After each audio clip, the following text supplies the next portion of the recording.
Well, hello everyone. We are here. We Apparently OBS wanted to let's say, see, fuck you, 1.44 encoder. megabytes, and at a later point it came up to about 2 Because it's not like I was megabytes saying per hello to everyone, 3 Bo. point. No, hey, the pig asked me a question. That's just Bo being Bo. We Missed don't you, expect any Bo. less, so. What?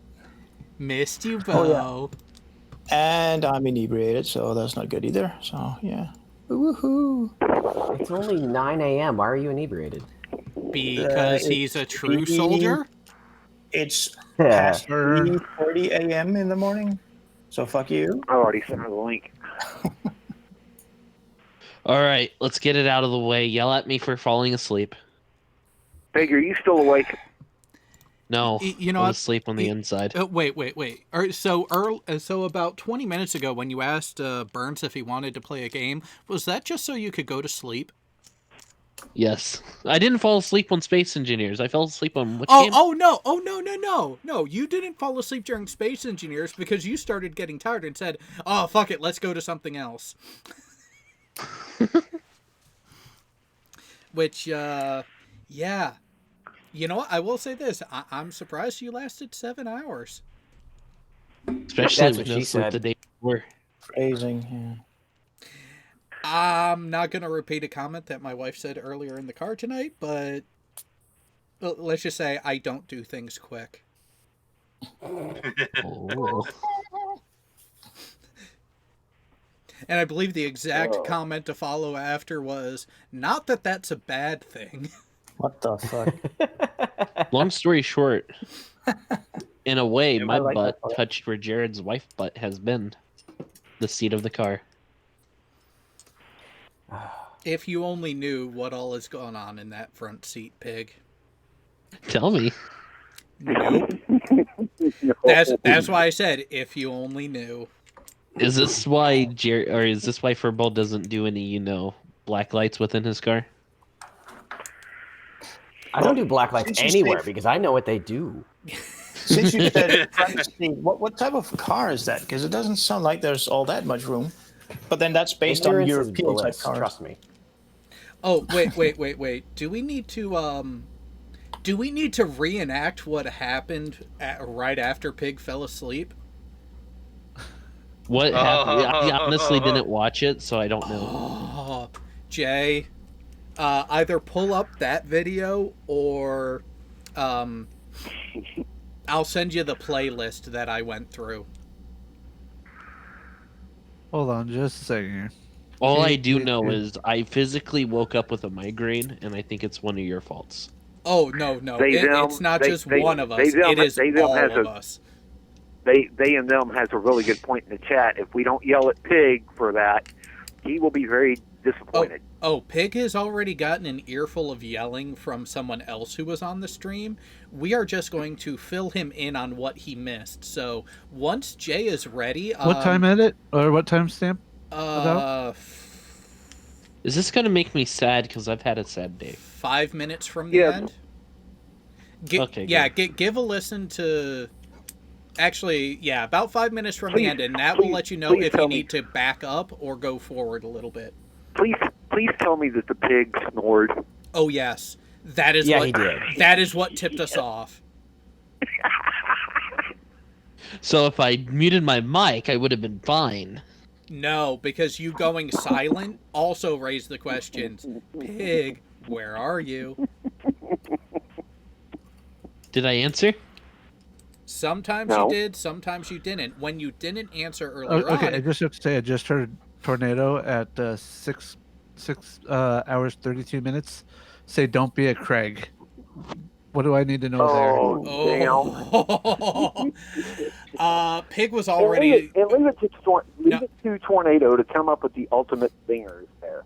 No, Pig was trying to back out at that point to go take a nap. Wait, I don't remember that part. Oh, you were that delirious. I don't remember having this conversation with Tornado. Okay, Jay, Pig, play it. You was. Hold on. You was. You was. That's all I can say. You was. Over 24-hour stream, you don't make it past 7 hours. No, I'm That's severely because I disappointed already in did 20. I didn't sleep, fucker. no, he made it. You really just- didn't plan for this, did you? I No, did he didn't. somewhat. Oh no, he When it planned came, for like, it. He just didn't. I can prepare for never. shit. About 45 Yeah, I minutes. didn't prepare. I planned for it, but I 45 didn't minutes. prepare. So you got time for 4 hands. Ooh, Yeah, 4 what? hands, you say? Well, Stuff it, pig. I'm talking to my bitter half. Okay. She says hi. You mean your Hi, boss? better half. Yeah, probably, because I sent the link to So- Jessica. She'll probably wonder which one I So- am and ate the So- show channel so for the you're- live stream. You don't So have to you're listen talking it, to just the read one chat. that is the brains of the operation? Oh, yeah, unfortunately. More than the brains. Yeah, she's also she's also the joy toy of the operation too. I think we have different definitions of a toy at that point then. Well, I mean, I've nicknamed her Hoover. What else do you expect? I do have a plan. Came here for the long haul. I do have an idea for. He can't say he came there for the long haul. He left at the beginning to go sleep. Oh, I gave him crap for that one. I had this up in the background in my office, and my team chief was asking me, "What the fuck are you watching?" And then I had to explain to him. How Oh, long did that There take? is no explanation. wait. At what time did you start? Because I'm wondering if the team chief heard the end. No, it was still pretty early. Okay. Oh, I didn't know you were watching Purple. Honestly, I never That was- looked at the chat that much, and I How was would just torture like, Big dazed and out Max? of. Because War Thunder decided to unsolicit some unsolicited launcher updates. Hold on. I Let- I don't hear any snoring. Oh, I heard it. How loud was the snoring? Audible. Oh, there it is. No, that was me, but that's about what it was. Oh. Yeah. Okay. I was gonna say that sounds like me. That also sounds I like apologize your fake snore. for. Not my bad. I was I'm so good at snoring. I know when I you fix have it. just a bit of space left in your hard drive for You know, Unburned. Well, it's actually larger than I remembered. Everyone quiet and listen. Yeah, I'm kind of stretching the limits there. And I haven't heard Pig Dave, talking. what you doing? You're not sleeping, are you? Wait, are you serious when you say that if he goes to sleep, the stream ends? does somebody have some adrenaline to give him? I came here expecting a 24-hour stream, damn it. well, get that pig That's to what wake you're up. honest with. Piggy. Piggy. Yes. Piggy. Hi. Yeah. What? Psych. Quiet pig. No, I'm sleeping. Quiet pig. Yeah, we Wait. hear you wanting to sleep, Wake up! but Are you're in you- this for the long haul. Otherwise, I'm gonna be pissed. Are we cutting your 24-hour stream down to 7 hours? And then you have to explain to everyone why it wasn't promised. Don't be a Craig. Okay, I just have to say, first of all, Pause it. it's very confusing when you can't distinguish the difference between a recording and us talking live. The second, I'm gonna get pissed. Careful with that wording. To some people, being pissed means being drunk. And All right, not here we being angry or upset. And also the I fact mean, that they're talking his about a English story- 24-hour stream and Well, being wait a second, Bo. I mean, Wait a second, he's Bo. American, so I We know gotta- he means angry, but Well, you see, I understand too. You know, I mean, we don't necessarily be tapping out and defecating on ourselves either when we say pissed.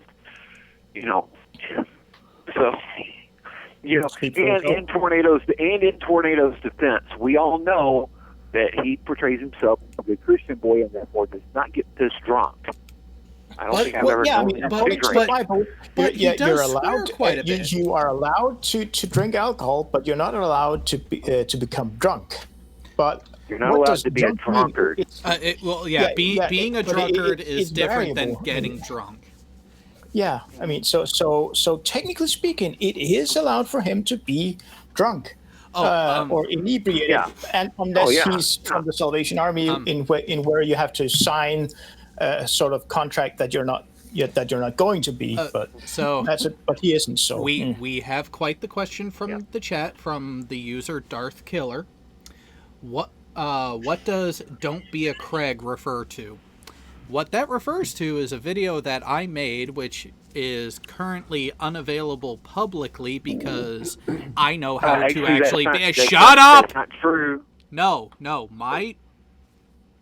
my video is not available publicly at this time. My video. Other people who decided to try to rip it and make it say something it doesn't is a different story. But my video, where I called Craig out for Craig being Fight the Flat Earth for playing fast and loose with the facts and actually really flirting with some people's definition of lying, that's what he's referring to. Tornado is trying to say to Pig, don't be a liar, by promising something and then not following through. Yeah. You know, I actually have to open Discord? Yeah, but you'll like the message that I left for you there. Okay, you know what? Fair point. Consider it done. Okay. I'll forward all messages I need to through my wife. She's watching the stream, so. That's what I'm hoping on.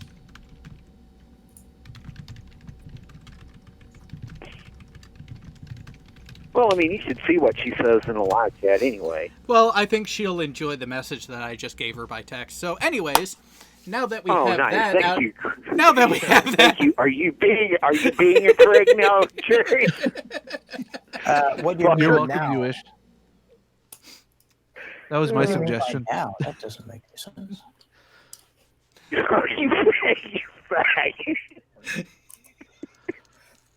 Jerry Turkey. We already have one up there. I mean, no monetization, no super chats. It's all going to the GoFundMe that is down in the description of the video. By the way, donate to that. All right, let's see if I go up to about go to about 45 and see if he's snoring there. Get up, you cunt. Yeah, I he's muted him, so he's already asleep. You got to back it up. We're not ending the stream. Back it up about 5 minutes. Back it up. Back it up another 5. but it's not coming up under the settings. He passed out. Oh, he is not gonna like this. Back it up Come through on. 3 minutes. Actually, we're there. I was already Go past that. Go 2 minutes. You don't hear the snoring? Yes. I That's hear it. real snoring. Yeah. Piggy. How easy would it be to do? Hold on, if I go up, hold on, Jared. If I go up to where I was at, right about. So at about 46 is where I said I muted him. I said that right after I muted Right, him. So you're but not. then somehow he got unmuted. No. Because I heard it around here. No, so when I said I muted him back around 46, Right. that is when I muted Pig in the meet. So I people would potentially still have been able to hear him at that point, because he had his own input because he was running OBS on the virtual machine.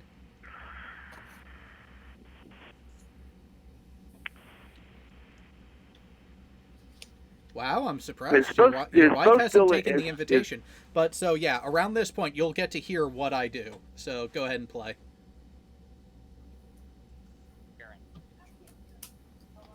Jared is the guy I'm going to talk to. Jared is the Oh, punching bag. that is funny. All right, no. You hear it, guys? The extension. No. Hey, Jared, pause it for a second. It's not Jared who's controlling it. It's me. Well, Jay, pause it for a second. Jared, I'm going to shoot you something through Discord. I got it, and kind of raises red flags. And it involves one of us. Okay. Back to play it in the meantime. Yep. Yeah, but trust me, if Jared Okay, isn't more you know on the what? Let's stream, go. Let's go there. Okay. Now let's try. you're gonna Let's- piss Piggy off, aren't you? This is going to be interesting, to say the least.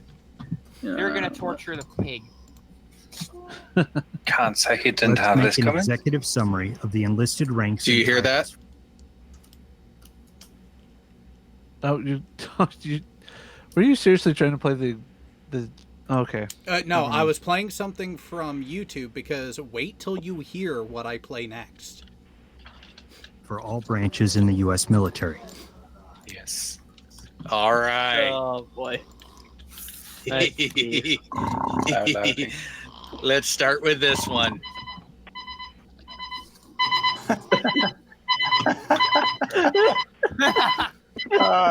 Good stuff. Oh, it gets better. I think it's a bit too Holy loud. shit, battle station. Headphone General warning. quarters, general quarters. Maybe the sound of a packet of crisps or chips would be more useful there. God damn it.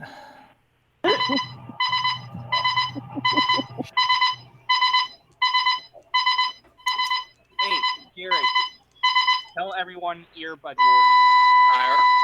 You're right. Last line. Oh man, not good. God damn it. Oh, and I was blasting this too.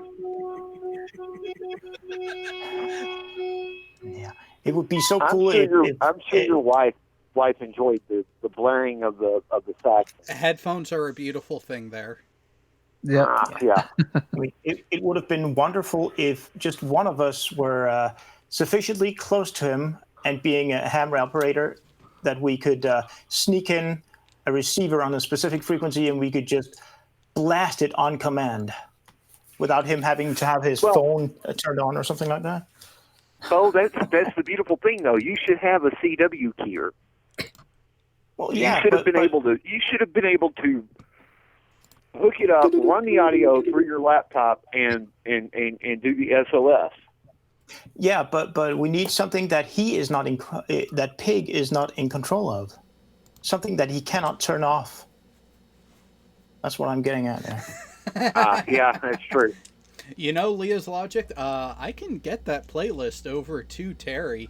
And actually, you know what? Terry has access. If you want to tell him to get his butt over here, I can even clue him in onto it. But, yeah, I went through all the alarms, and then we ended up bringing up an air raid siren, a close-up recording of the E18's main weapon system being fired off. Well, hey, I do have the old style. That was one of them too. The dive alarm was one of them. Cool. Yeah, let me just shoot Terry. Yeah, let me just shoot Terry. You fucking retard! Gravity! Have you ever heard of fucking gravity? Gravity! Oh, desert fowl. So much better. I was gonna say I almost clipped and kept the part where at the end where he's like, just to make it that much better. Should have. I still have the original copy, so I could still go. Well, see, wait a second. If he went at the end of that stream, then the question is: did he really fall asleep, or was he just enamored with the rapture of his penis? No, that we were talking about Desert File. Oh, Because if you actually watch the original, when he does that whole gravity rant that yeah, people have clipped I've out, seen that. yeah, at the end of the original one, he lets out quite the sigh.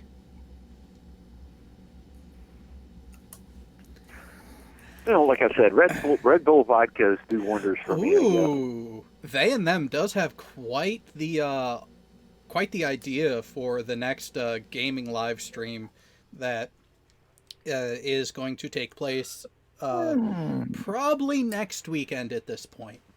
I would actually try and get money to make that work. The problem is he's going to enjoy hang that. hang on a second, because I'm just now getting back to the. Did you already crash? Do what? Tekatron, did you already crash? And let me. Well, he's driving on the wrong side of the road. They always do. It looks like he's playing Euro Truck Simulator, and he has already crashed into a guardrail. I'm back. Welcome. No matter what they said, I had nothing to do with it. So I wasn't there. Did you hear the alarms that we played to try to wake up Pig? Yeah, I did hear that in the background. I actually had to mute my headset because I was on the phone with my boss. And all I could hear was that in the background because I had my headset around my neck. Oh, but no loop through though. Again, what are you listening to? You don't want to know. Yeah, so I can't say much about it, but a case that was worked before I got here and closed before I got here is going to be in the news in probably like a month. Oh, nice. A month? Fun. That's a long time. Yeah, it is because I don't remember which agency it was, but it was a national news agency has done a FOIA request for the case file. So I've been instructed to make a copy of it and provide it to my hire so that they can answer questions because it's probably going to be a big news story. It's unfortunate that you're not in the States because I do remember something about a training exercise going badly earlier today, where several Army soldiers, I think it was, got injured. I didn't read anything about it. That was National Guard. That was a bad jump. It was like Tennessee National Guard airborne unit. They got blown off course after they jumped out and landed in a bunch of trees. Whoopsie. They should be all right then. They're trained to do that. To avoid, okay. But there was a soldier up at Camp Casey about 2 weeks ago that died during PT. I'll get to inherit that case when I get up there next Friday. But that jump, was it a first jump or? No, just it's normal unit training jump. Yeah, but was it a first jump for them, or was it one of many? No, it was one of many. I'm guessing they were probably the first bird. Tekatron. Yeah. I can't hear you. You broke up, Pig. Switch to an online server. Oh, what? You want to drive around with him? Yeah. He wants to crash into Tekatron. Well, Tech has already crashed into a guardrail, so. Well, yeah, but see, Piggy's got the urge to merge, so Tekatron, I take it with a, phrasing. I definitely watch myself with that. Bo, NA's aversion to roundabouts is... I know. It is not so much because of the roundabouts in general, it's because he lives in Massachusetts and those fuckers don't know how to drive. No, it's not because they have very few roundabouts, rotaries. Hey, you guys want to see the photos from the range this week? Oh, I already saw a couple of them, so... Oh, yeah, boss guy there. What's the distance? I saw it on Twitter, I think, but... You didn't say anything about the distances. So go ahead and share. And by the way, we also have to also read in Geissview's reactions as well. Oh yeah. So this is going to be more than the normal. Find out. I want to send her a message on Facebook. So we have to shoot pistol every quarter, and the quarter just ended on Monday, and we hadn't shot for the quarter. So everybody went to a local Korean police range on Monday to shoot for last quarter, and then we went to an Army range on Friday to shoot for this quarter. Ooh, fun. So this is the Hey, Korean on the police British range. keyboard, what is the @ symbol? Why is this guy in the black T-shirt wearing a hernia belt or whatever? What the hell? What? It's not a ballistic vest, is it? No, that's it's the guy on the far left. To the right. No, to the center left, right. Sorry, center left. Center right. Kneeling. Gray pants, black T-shirt, white vest of some type. So standing up, And, back row. Yeah, that guy. Yeah. That's body armor. Why? Because we have to wear body armor. But not all of them are, for some reason. Not all of them are. Army. Everybody. Yeah, well, no, they're all Army. Some of them are civilian. Actually, so the chick that's kneeling on the far right is military intelligence. We invited them along. But if you're shooting, you have to be wearing ballistic armor of some kind, and we use second chance vests, the smallest we can get, so you can wear it underneath a suit. Yeah, so it's not conspicuous. Yeah. Or obvious. Yeah. Now, so this is a Korean police range. Normal And you Korean have those police. Lego pistols still not concealable at all. No. Sorry. So the Korean police don't wear weapons. They don't carry weapons. The only Korean police that carry weapons are rail police. So when the police do their annual training, they do it with a 6-shooter. And you'll notice that this range looks very unused, and that's why. So And you can There is a definitive lack of brass laying on the ground there. Well, that's us. This is the first run. Well, yeah, you clean up the brass between actually using the range. He's more talking about the lack of pot marks on the back wall. Yeah. Oh well, yeah. But hold on there for a second. Well, I understand. I'm seeing this. I'm seeing this on my phone, and my phone is a 3x2 screen, so. So fix your shit. There's something that's completely confusing to me here. You're saying that the Korean police, standard police, so to speak, do not wear firearms on the normal, but they're train police or their their transit authority or whatever it's called. Yep. Rail authority are. Rail police are the only ones that actually carry weapons. So when the Korean, that's why this range is hardly ever used. And when they use it, they shoot with a 6-shooter. So they hardly, even when they use it, it's not overused. And we determined this because, we shot, in this one day, we probably shot the amount of rounds that this range will see in a year. And you can tell that by the ventilation system. By the end of the day, this was a fucking cloud of smoke. It's like, this isn't healthy. I'm just wondering. Well, yeah, but do they have a lot of crime on the railroad? None. I don't know. So I don't know why. I don't know why it's are? rail police, but there's no crime anywhere in Korea. I'm just wondering. So almost like in Denmark then. Well, so then at the end of the day, the end of the day, we had an extra 100 rounds, and the Koreans were extremely excited that we were there. So we let them shoot our pistols, and this is probably the most training they've ever had on weapons. But what's the distance here? This is probably 17 meters. 15 yards, it looks like.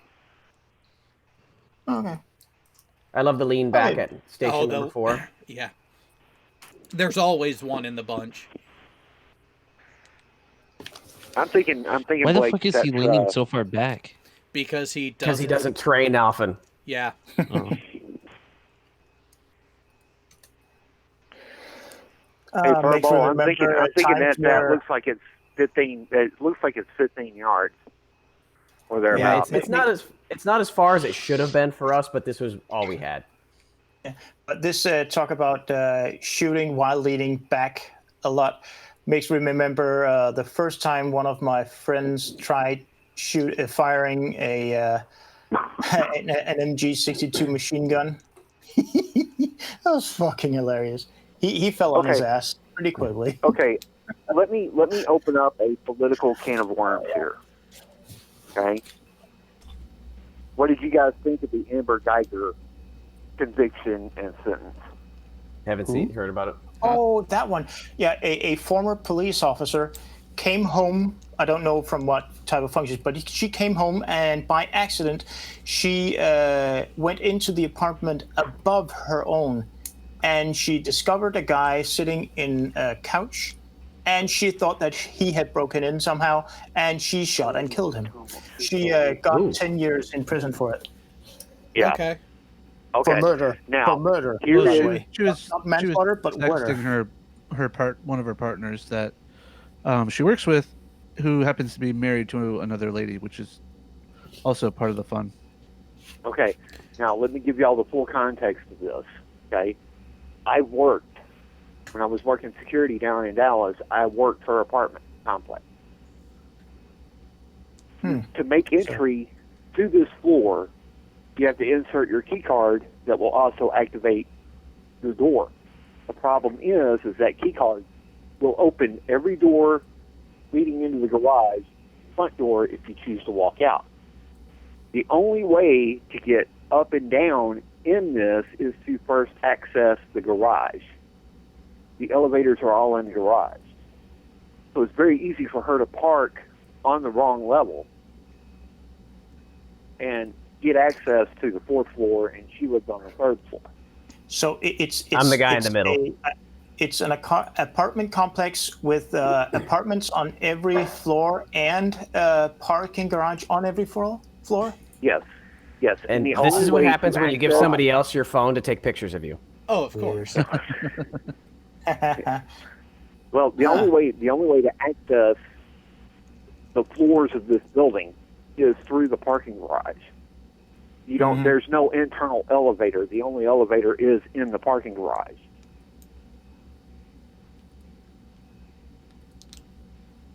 So it's very easy for her to walk in, and these doors have a bad tendency to not latch when you close them. No, great. Or you let them swing closed. And nobody bothers adjusting them, the pumps? Well, I mean, it's all controlled access. Why would you? Right? I guarantee you. Now's where Geist View loses his mind. What the fuck? There seems to be something missing there. Or is it just a research? No. pickup site that is obstructed. Yeah. So the rear sight is obstructed by the bill of his hat. But what is the first thing you notice that you think a drill instructor would start flipping out about? Oh yeah, left hand, grabbing onto the magazine, not the guard, for example, and not wearing gloves. If it was me. The gloves weren't the issue, but yeah, hand location. The only way it would be acceptable if it had an M203 mounted on it. You know, and again, this is what happens when you give somebody else your phone to take pictures.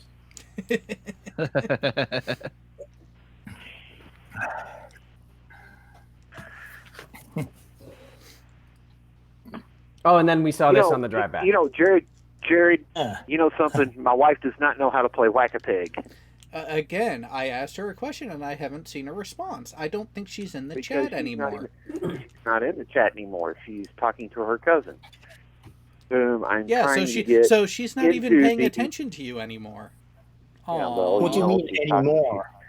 What do you mean by anymore? You know what? Well, what? she had to pay some attention to him at some point to dupe him into marrying her.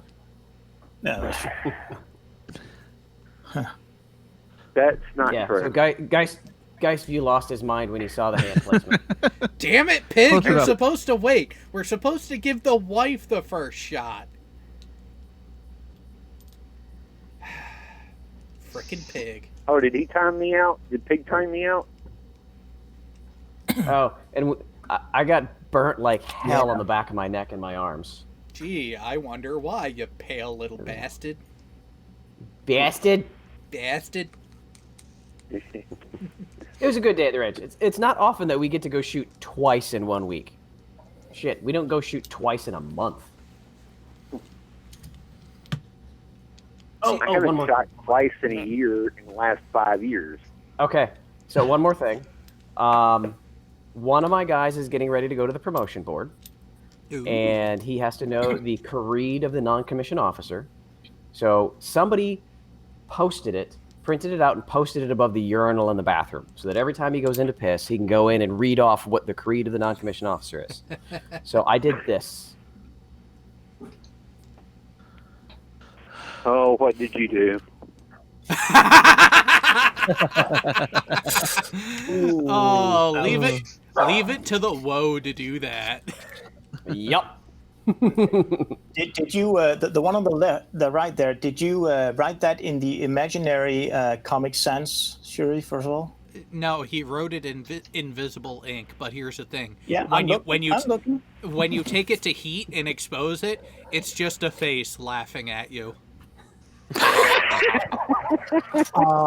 So the lemon juice is out of fashion now. Is that what I'm getting at? Hey, Tekatron, check Discord.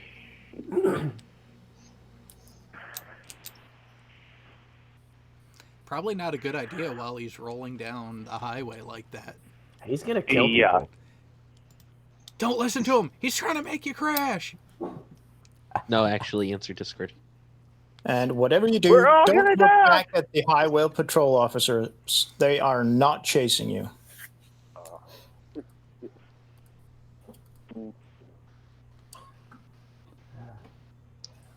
Hey, Jared. So did you like my my update video?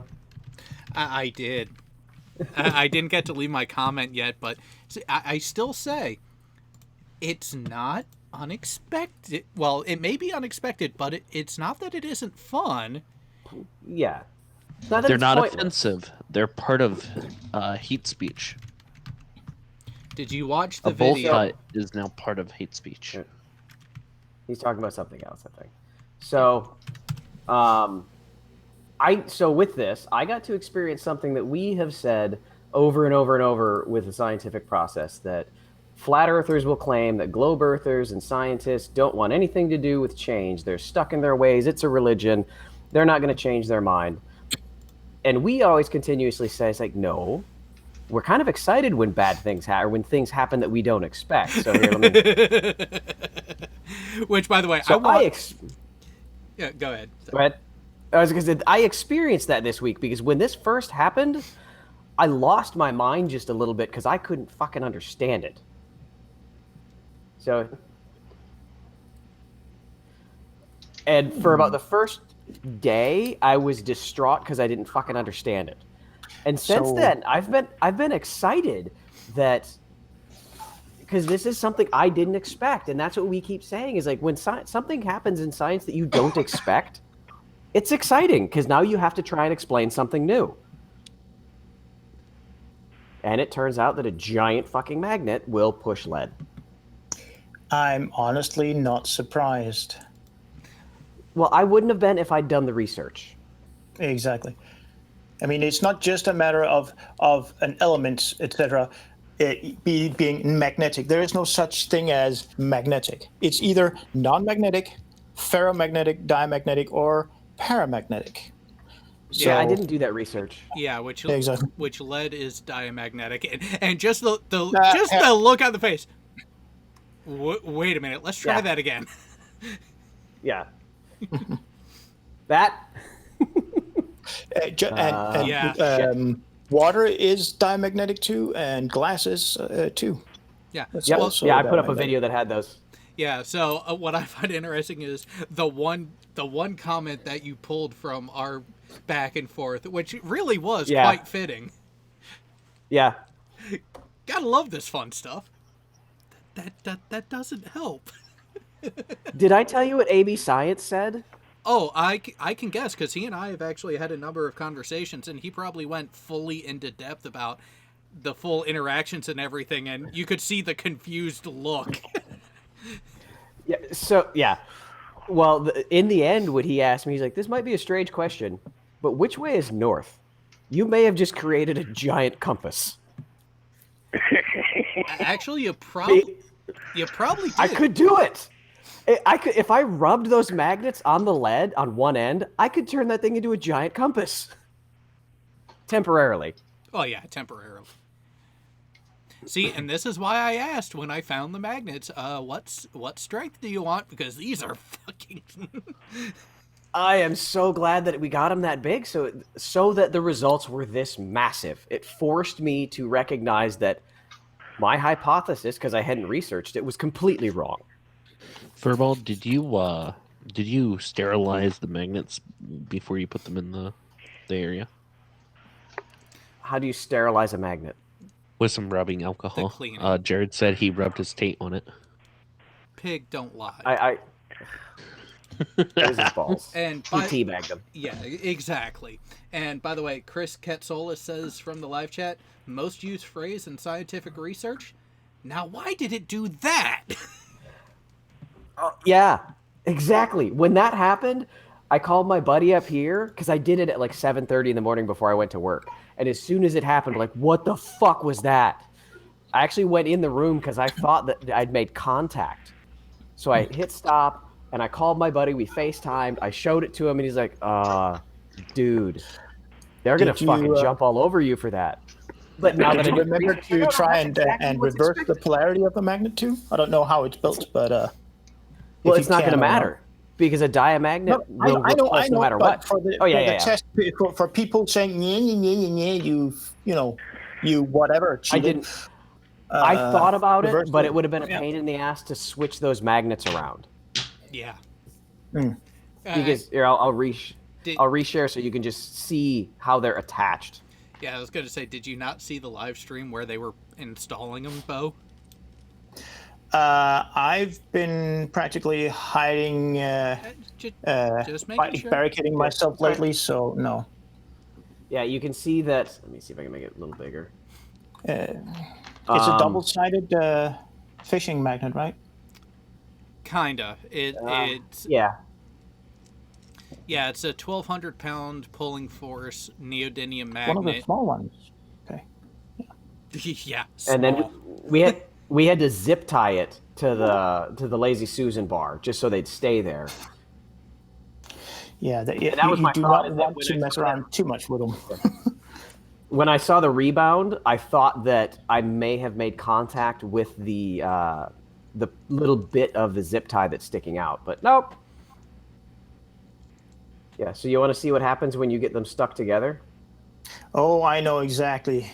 Oh, what? No, it's more what's needed to get them apart after you get them stuck together.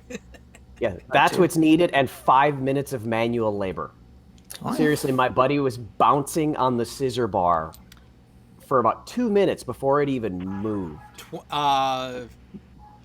So the combined force between them was close to 3,000 pounds. Because it's not just a linear addition, it actually does have a cumulative effect. So it was more than the 24,000-pound pulling force. It was closer to 3,000. Furball, I have an idea. I'm going to need you to get flaccid, and I'm going to need 2 of those magnets. No. Come on, you know you want to. I did see somebody in my side chat said that they were paranoid every time I put these magnets down in my lap. Because as the videos were playing, I put the magnets down. Like, ah! I was about to take a drink.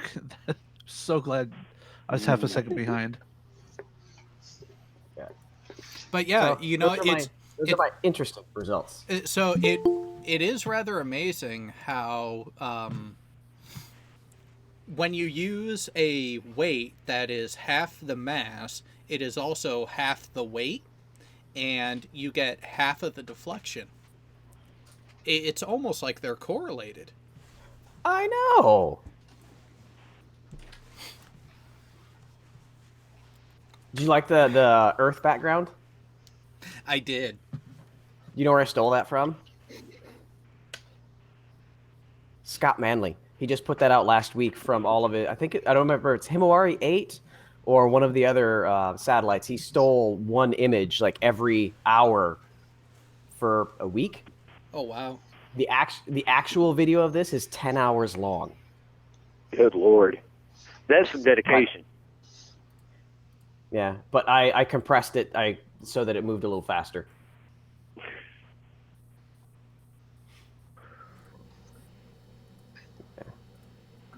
It kind of helps sometimes with that. All right. Yeah. Well, yeah, but when we speed things up on video, we only give the slurps more weaponized disinformation about see it's CGI. Yeah, no, see, anytime they try to play that card, I just remind them, are you looking at a computer screen? Well, yeah, of course. Well, then anything you were looking at in that case is CGI.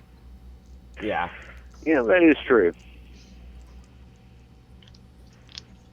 Hey, Eric. Bullshit, the Invisible Pixies did it. Call me on Discord. Pig, are you really that hard up to play with someone? I just want to, touch him in a very special way. That's how you scare people away, child. How are you going to touch me over the internet? Have you met Pig?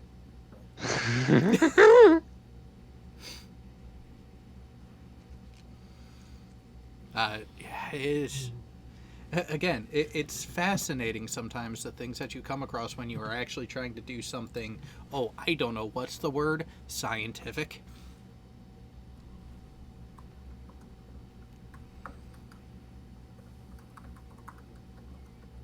Who's typing? That'd be me, sorry. What are you typing? It's not that loud, is it? I'm typing to my wife. Oh, well, see, when no one else is fricking talking... Well, I know Jay stepped away, but... Okay, Burns. I used up my talk time. It's somebody else's turn. What do you want?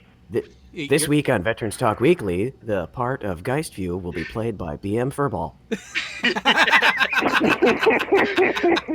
And his ASMR voice. No, see, I had a vision of Robin Williams as the genie from Aladdin.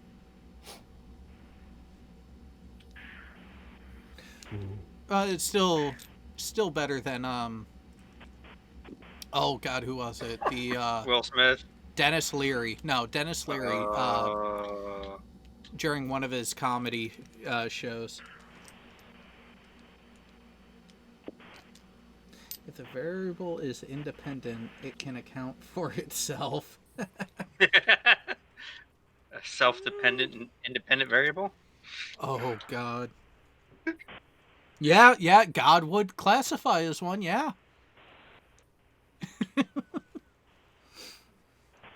It's just a shame we can't prove it. Science doesn't prove anything. Well, shit. No, that's why you revert to scientism. But I like my tism the way it is. What movie is that where they talk about isms? Somebody's not a fan of isms. The closest thing I can think of is actually Monty Python and the Holy Grail, where the knights who say "ni," suffice to say, is a word the knights of "ni" cannot hear. No, not "is." We go perfectly far in life with saying "is." Ferris Bueller, that's what it is. Oh, yeah. Bueller.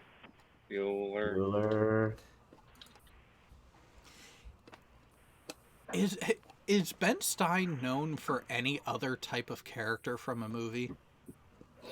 Other than winning his money? See, I don't even remember that one. The only You other don't remember Win Ben Stein's Money? Well, see, that's a game show, not a movie. Yeah. I was going to say, the only thing other than Ferris Bueller I remember him from was the game show. Wait, wasn't he the guy from, what was it called? The Philadelphia Experiment? The one with chimpanzees in a military experiment? Yeah, you're thinking of the main character, not Ben Stein. Ben Stein is the teacher. Oh, yeah, You're sorry. thinking of Matthew Broderick. Yeah, sorry. What was that movie called? That was a good movie. Yeah. Liberal hippie Project movie, X. but a good movie. It's Project X. Project X, that's the one, yeah. They used ASL to communicate. Yeah, that one. Yep. Why are we teaching them to be pilots? Well, because they're going to be delivering nuclear payloads. No! no! Now let's see how much radiation they can take. You know, I will admit, when I first saw that movie, I was still a kid and only caught like bits and pieces. So when they got to that flashing part, I was like, "The hell's going on? Are they just trying to distract the chimp?" Then a few years later, I actually watched it through, and it's like, "Oh, that's not."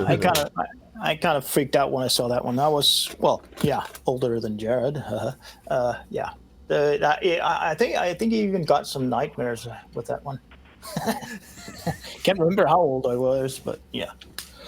The first movie I can say legitimately the movie gave me a nightmare. Jaws. Oh.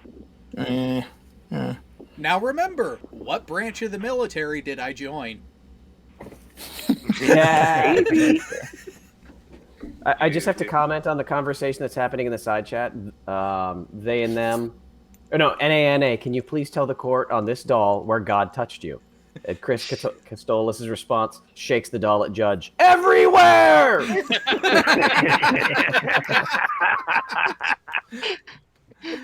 Oh. But Chris, did you or did you not consent? I don't think he consented. Oh, wait. Here we go. Bastard doesn't even call either. I need a good cry.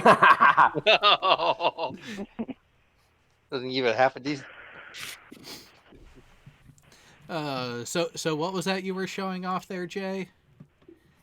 My Star Trek DVD collection or Blu-ray collection. Ooh. Oh, you show off. You show off. Well, see, he has homework to do before tomorrow afternoon's show. Well, you know, I mean, never mind. I'm not going to go there. How many? Does that include the number of Star Wars? What would you call them? Cameos? No, Star Wars cameos there were in the Star Trek franchise, because there were a number of them. Let's see. Did I just stump you guys? I know. Palpatine was in one episode. No. I'm not talking about actors. I'm talking about figures or characters. Oh, you're talking about robots. Vessels, You're talking about a very, very specific robot in the last two. No, several. No, not just one thing, but more. Several things. I was gonna say, I remember the Millennium Falcon showing up at the end of Spaceballs. Yep. Yeah. Well. Those on the Lego movie. Yeah, but I mean, if it's Star Wars crossing over, if it's Star Wars directly crossing over into Star Trek, yeah, well, the guy that played Palpatine in Star Wars did appear on TNG once. Yeah, but I'm specifically talking about cameos of the characters, character and or robot and or vessel from Star Wars in character. So R2D2 was in both of the most recent Star Trek movies. Star Trek or Star Wars? Trek. Well, Star Trek. R2D2 was in Star Trek because he was Where blown was he out into space in the first one, and in the second one he appeared on the Enterprise. On the outside skin of the Enterprise. It's part of a challenge, I did not know so it would be a bad thing to just say it outright. And no cheating by using Google or, excuse me for swearing I don't have to use Google for this. And also we'll talk about why the hell in that episode on Star Trek Voyager, where the warp core was stolen, did they worry about having to limp a lot since the Voyager had a backup warp coil? No. The whole thing was they had the components for a backup warp core. No. They had a complete backup warp coil. Actually, that's a blank screen. Okay, that's what I thought would happen. Yeah, they had a fully functioning backup warp coil. Death Star. on board.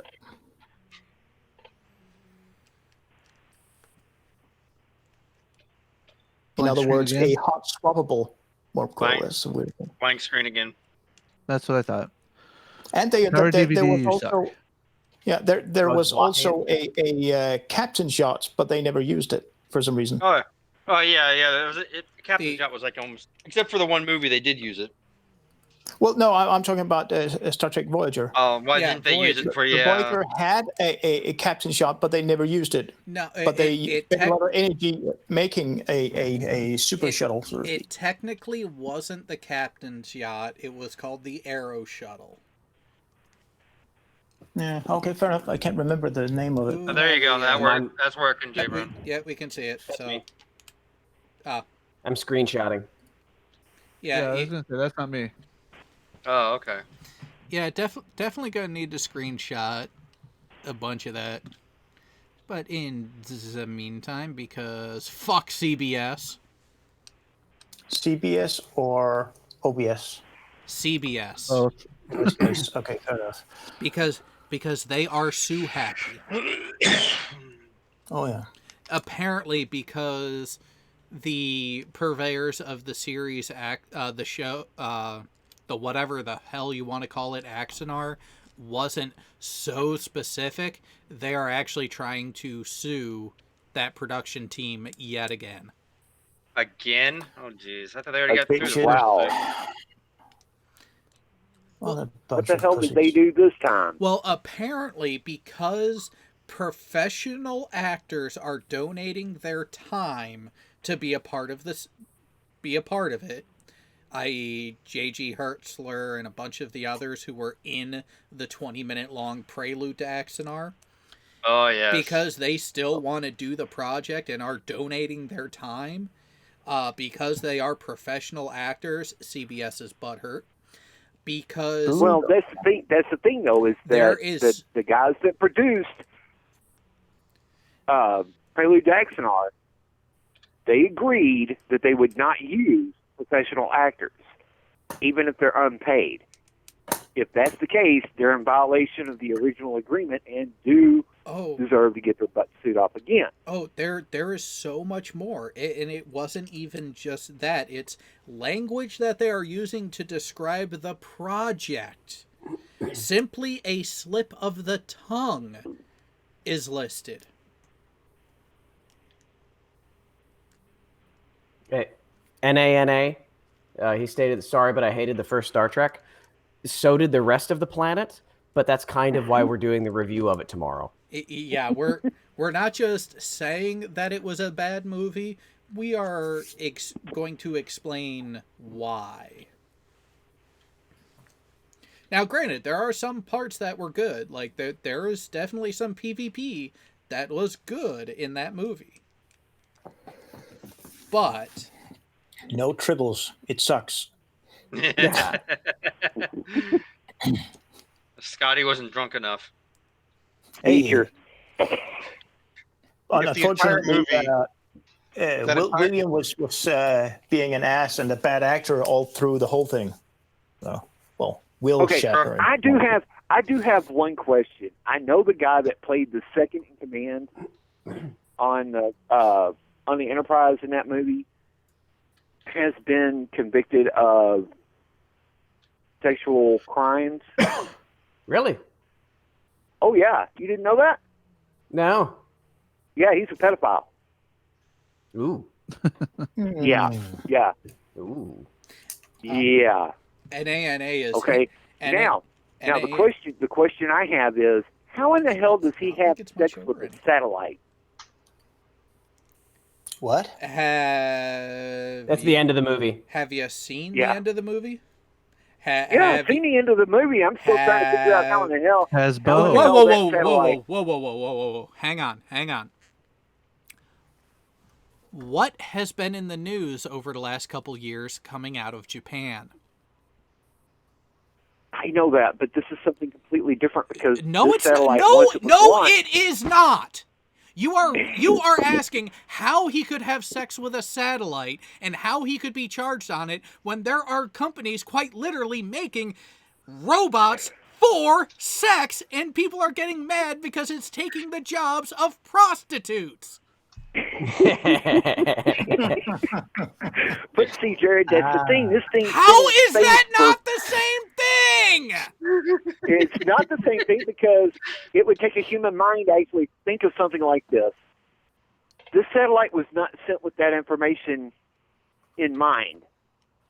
So you're it wouldn't necessarily hang on. return back to Earth with the urge to merge. Hang on. So you are saying that self-learning adaptive AI programs aren't a thing? No, I'm saying they are a thing, but I'm saying so with this particular thing. But with this particular thing, there was no AI on board. Oh no, there was computer programming. There was an intelligence of an artificial type. But here's the thing, though. Here's what you're forgetting about TMP. It wasn't just V'ger that was that. V'ger went to a planet of sentient machines who then fucked with the satellite and sent it back. Gave it a major upgrade. I would say that's a fucking major upgrade. No. This is the Star Trek franchise. That was not a major upgrade. It was a minor refit. Logic can a satellite consent. The sentient machine planet had their own version of Pimp My Ride. Hey, Jared, would you like to address NANA's comment saying, okay, but the movie should have been 30 minutes long? So that's what I was trying to get to before you wouldn't shut up. There is a reason about why, fucking a satellite. There is a reason why I am keeping a counter of the PvP, the purely visual porn in the movie, to see just how long it would be without all of that. So if it was just 30 minutes of Scotty flying Kirk around the outside of the Enterprise showing it off, that would have been great. The inspection pods. Do you know why there's only 30 minutes of content? Because this wasn't supposed to be a movie. No. It was supposed to be the pilot episode of a new TV series. Yeah. Oh, yeah, I remember that. I think we need to petition. CinemaSins to do everything wrong with Star Trek 1. I think they've already done it. Star Trek the movie. They've already done it. They did Star Trek 5, done it? I gotta go find that. Somebody DM me that through Discord. No, you need to go find it yourself. No, we are not doing your homework for you, child. You should watch Rift Tracks. At least I tried to get somebody to do my fucking homework. You should try watching Rift Tracks' version of Star Trek 5. You guys know, no. Do you know what Rift Tracks is? No. You've seen MST3K, Mystery Science Theater 3000? Yeah. Rift Tracks are the same guys. They did their version of Star Trek 5 with a commentary. It was funny as hell. So what you're saying is after we do the stream tomorrow and we are completely eviscerated by the movie that is Star Trek the Motion Picture, you're saying we should do that as part of our recovery protocol? Maybe. Yeah. I mean, I'm pretty sure that your wife would not like you downing massive amounts of Kanar to save yourself from the stupidity that was Star Trek the Motion Picture. Jared's got a picture of Damar up in his closet somewhere. No. There's just a bunch of empty bottles of Kanar. and the PvP of Dinar on his computer in that hidden file his wife hadn't found yet. Oh, look, damn it! You know what? Sorry. God damn it! I can't do it. Fuck!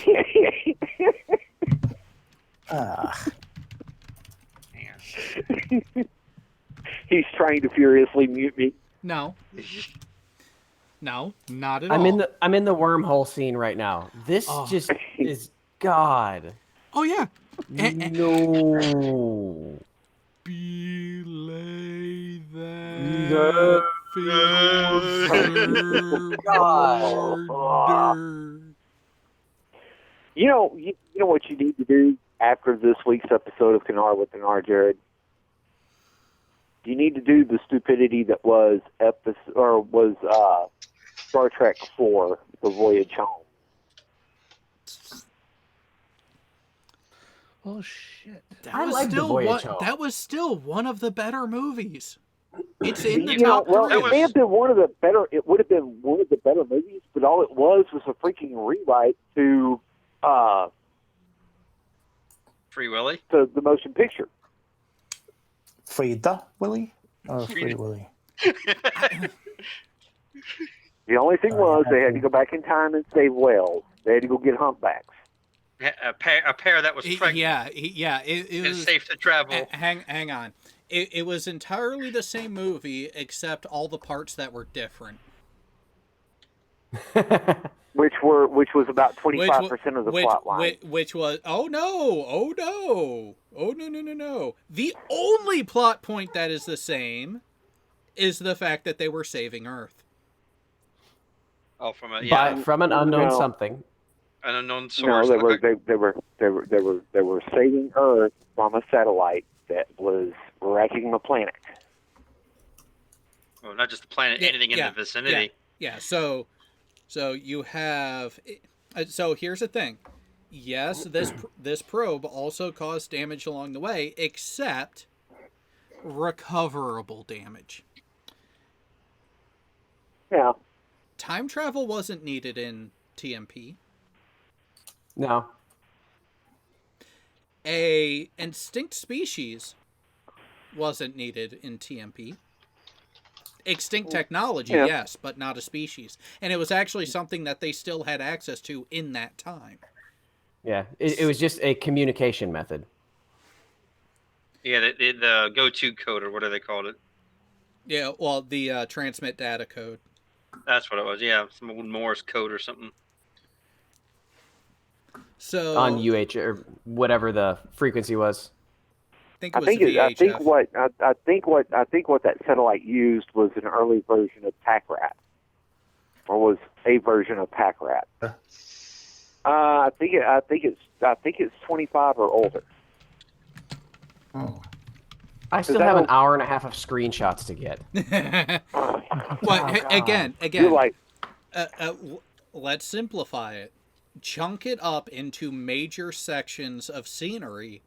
So, like, when they're aboard the ship, unless there's a couple points to be made, all you need is one screenshot for this area. Like I could see multiple shots being needed after Ilea comes back as the probe. Because you have the initial arrival, you have the sick bay and the medical scan, and then you have some of the interactions which were interesting.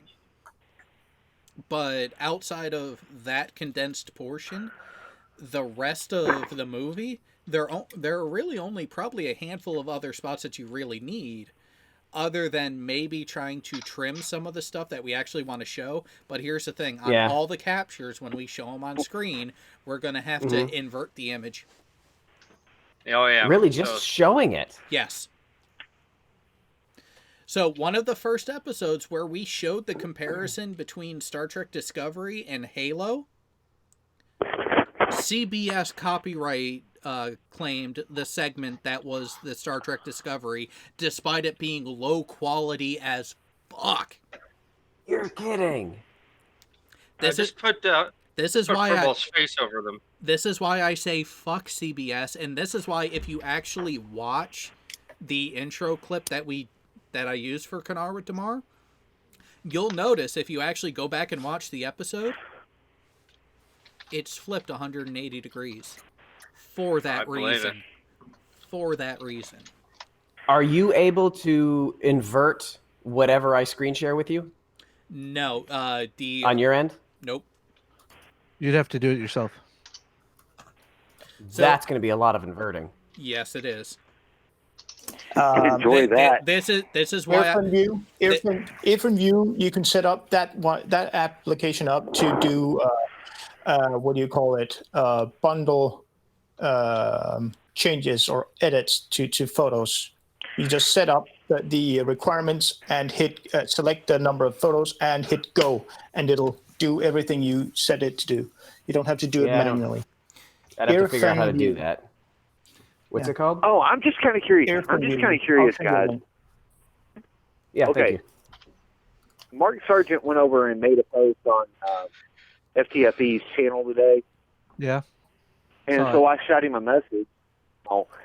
And he sent me a message back saying, yeah, I'm always up for a free ticket, because I said, you know what, I'm waiting for Galactic Virgin or Virgin Galactic to actually get off of the ground and start selling tickets.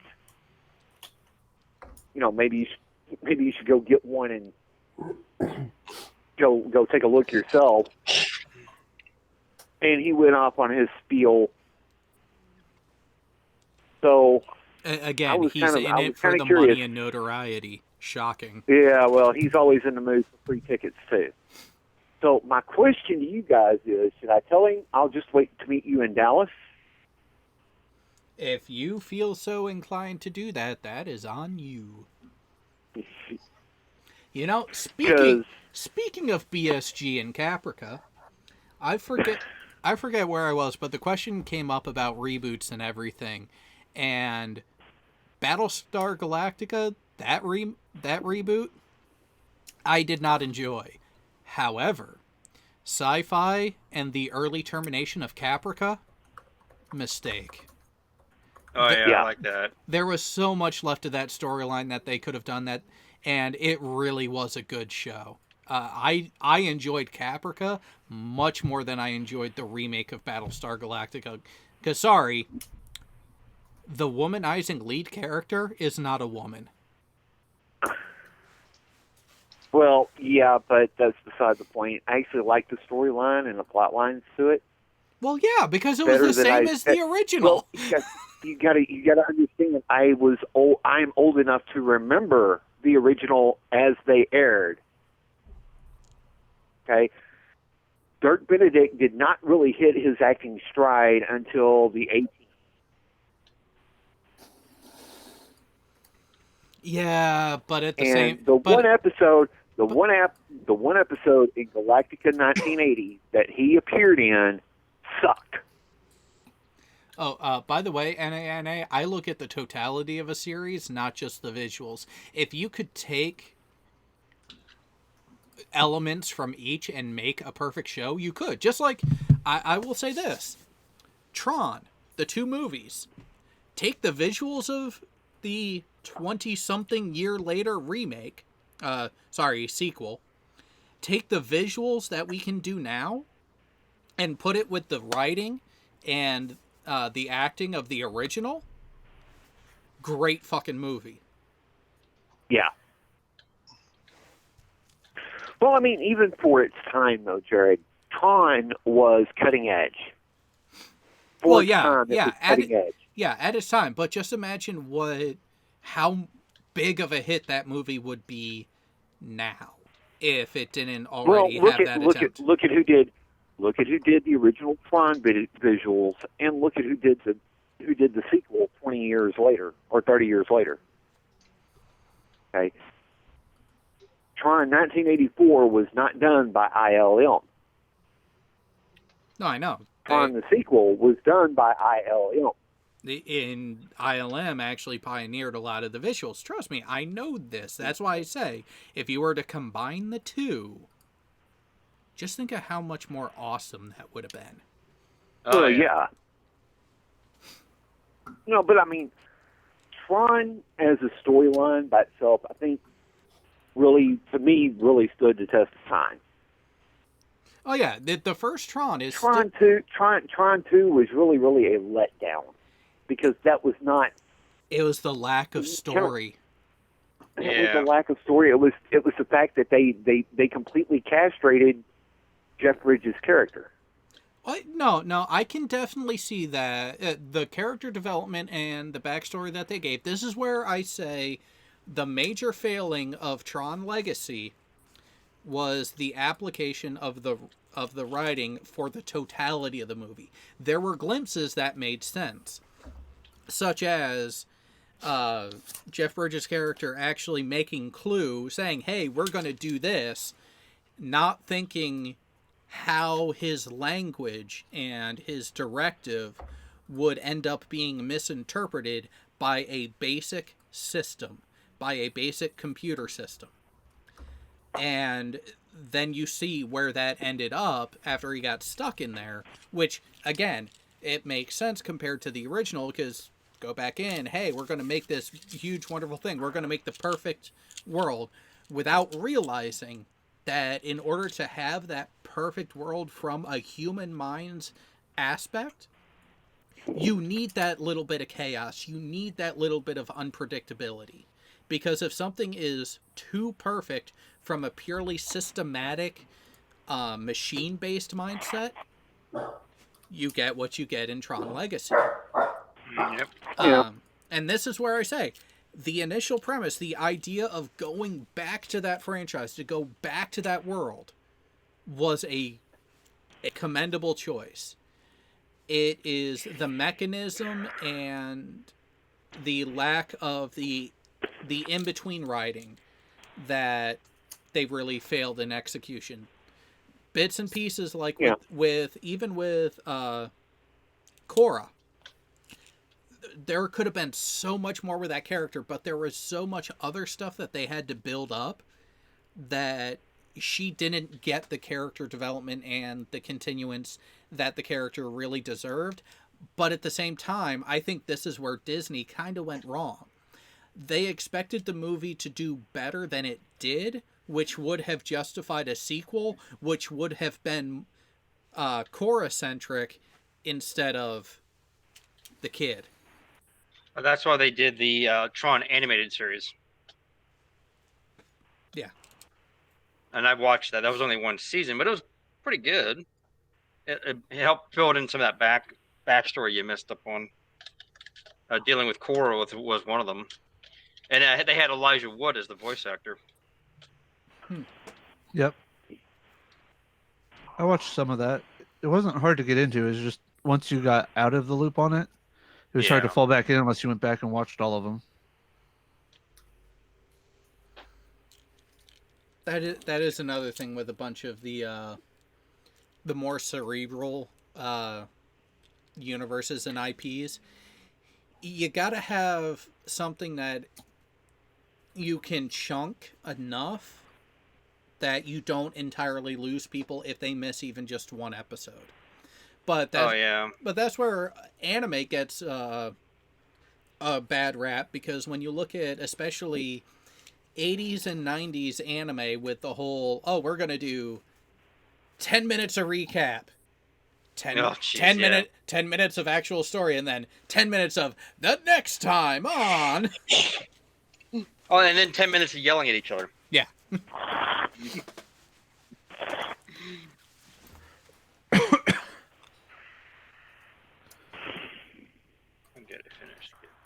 Oh, wow. Whew. What now? NANA is looking to pick all sorts of fights. Empire Strikes Back was awesome. Ugly German Truth. Empire is not even a movie. Empire is a movie. It was not one of Lucas's best, but it was damn sure better than Episode 1. And we're of course talking about the originals, not the so-called remastered with extra effects, of course. No, the original. Even then, Empire. You know, I will say this: Empire is the most real of the movies. Because think about where it ends. It ends on a massive downer. Luke doesn't have his hand. Han is gone, encased in carbonite, on his way back to the huts. The rebels the rebels are on the run. I mean, the guys you rooted for who won in the first movie are now on their heels and left up in the air, and you have no clue if they're actually going to pull it off long term. So when it's a very effective cliffhanger. Oh, it is. And But then again, I wasn't that much of a fan of Star Wars, to be honest, compared to Star Trek. Well, it sits right in the middle beautifully in a larger template like that when you look at it. Because, again, you have that initial victory from A New Hope. Then you have Empire Strikes Back, where they take one on the chin and they're knocked back and staggering. But then you come back with Return of the Jedi, and seemingly the rebels end up winning, and they get back to a proper republic. But I will say this, when you compare it that way, Episode 2, while they tried to keep a similar pacing, where set things up in Episode 1, have that gut punch in Episode 2, finish it off in 3. Because of what all the topics were, it didn't really flow the same way. There wasn't that cliffhanger, because by going backwards in time, you already knew what was going to happen with Anakin. You already knew that Obi-Wan was going to win. You already knew Padme was going to die. There was so much that you already knew coming from the end of Episode 1, even just into Episode 2, that it lost that punch. It lost that effectiveness in the storytelling. Well, it did. Jared, it also did not help that you basically turned Padme into a cradle robber. There's only like 5 years difference between the two of them in the storyline.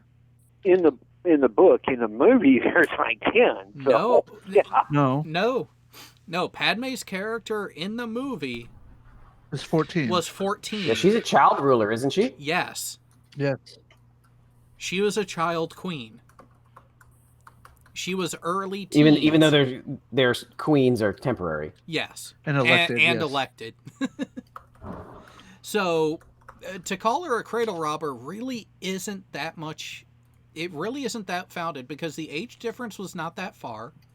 And when you look at it, with what it took for the relationship to actually end up taking place and developing, it was no different than, for age difference, than freshman and senior in high school. It is in that range.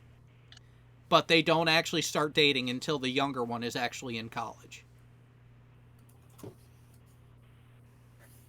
That would be a comparison.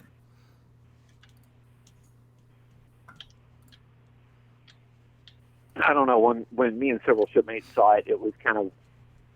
It seems weird. Hang on, let me go full screen now. It seems weird because the actress was in her early 20s at the time, if I remember right. So she definitely looked older than the character actually was. Yeah. Whereas the actor who was playing Anakin in Episode 1 actually was closer and looked the age of the character. Oh, Jake Lloyd, where are you now? Oh yeah, mentally fucked up somewhere. Kind of feel bad for the kid. Well, I'm glad to see Hayden Christensen's career kind of implode after Star Wars Episode 3. Because he did the one movie, Jumpers, and then he didn't do anything else. Yeah, well, and see, here's the thing is, he had a longer career prior to that, so him not being part of acting on a regular basis now, you can't really blame it on Star Wars, but you can definitely say that was one of, if not the second to last nail in the coffin. No, you can blame his entire demise on Jumpers. Jumpers and Episodes 2 and 3 were the final bit of it. If you look at his acting prior to that, you see no development. His delivery across those 3 movies is his delivery as an actor in the roles that he had taken.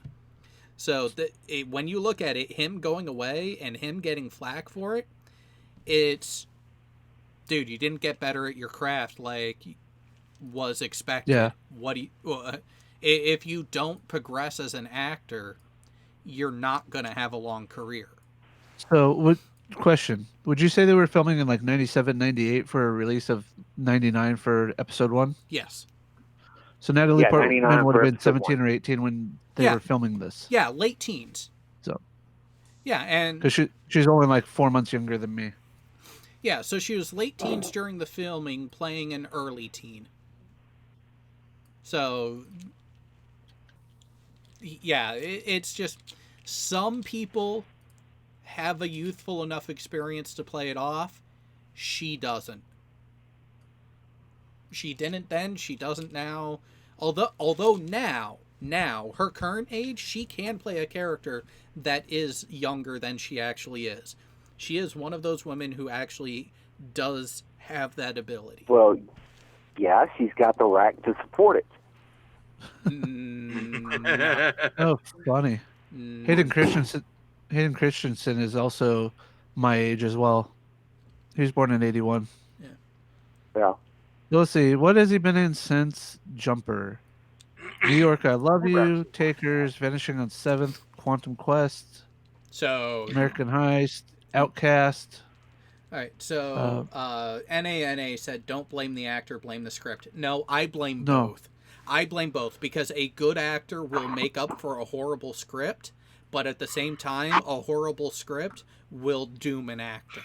It is a two-way street. Both are at fault, both are at play, but when you have actors who are given the same script and are working from the same source material, and their careers are not negatively affected, Natalie Portman, Ewan McGregor, that is where I will put more of it on the actor himself. Because, let's face it, Lucas is not that good of a writer. No. Well, yeah, but neither is Ryan Johnson either, so... Yeah, don't get me started on him. Oh, God. Ryan Johnson ruined my childhood. He wrote and directed Jumpers. I know. And look what he also did with episode 8. No, we don't name it here. We don't name it here at all. We don't mention the words episode. There was so much 8 potential. in the same connected sentence. All right. So here's the thing. Yes, episode 7 is a reboot of New Hope. Yep. Nobody questions that. There was so much that he could have done to expand upon that without making it a new empire. What he did is he turned it into a social justice recreation of Empire. Yes, thank. And it's just, it is painful. Now, what's JJ going to do with the end of the series for the Skywalkers? He's going to bow to Kathleen Kennedy, and it's going to be a social justice warrior of Return of the Jedi. That's exactly what it's I don't going think to so. be. Abrams hasn't really ever been a true social justice film creator. Yes, he's had progressive. He's going to bow to the pressures of his boss. That is what he's going to do. See, he has done it before. When? What was his work prior to? There we go. Now I'm You'd done. have to I'm ask. happy.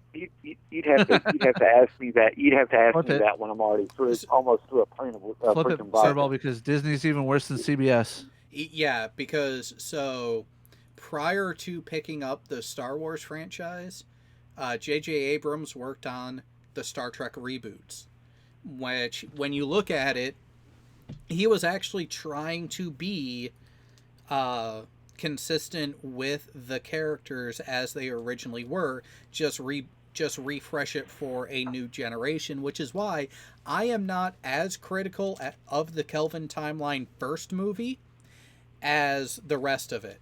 Where it started going off the rails is how they decided to carbon copy Wrath of Khan with Into Darkness. And JJ was not as much of a part of that. He was still an executive producer and a consultant. He was not an active day-to-day part of that production team. Robert Orsi was, not J.J. Abrams. So Abrams does have a track record of being more faithful to an IP from the fan standpoint. Because generally when he does work that already has an established fan base, he wants to keep that fan base while also grow it and put his own stamp into that lore. Which is, I don't fault JJ at that in that standpoint. It's when he steps away and then other people try to pick up what he starts. That's where we are seeing the problems. And a good shot of that is the movie that shall not be named. Yeah. He who shall not be named. Oh, that movie ruined my childhood. I might need to watch. God damn it! I can't think of it. 3.5. You know, the only thing that will help Star Wars now in the eyes of the fans is to reboot 7, 8, and 9, but taking elements from the expanded universe. No. Won't happen. No. Taking it away from Disney would be the first move. First step, take it away from Disney. Second step, what is now Legends, turn it back into the expanded universe and actually do it appropriately. If you're gonna be pulling storylines from it, make it all potential canon. Even if you just want to call it beta canon, that's fine. But that's kind of true already, because they've admitted that when they reach back into Legends and they reference old material, that old material then does become canon. Not exactly, though, because they are messing with it enough to still have the Legends material be completely outlier. We're talking about the original set of books and novels that came after Episode 6, before they started the prequels.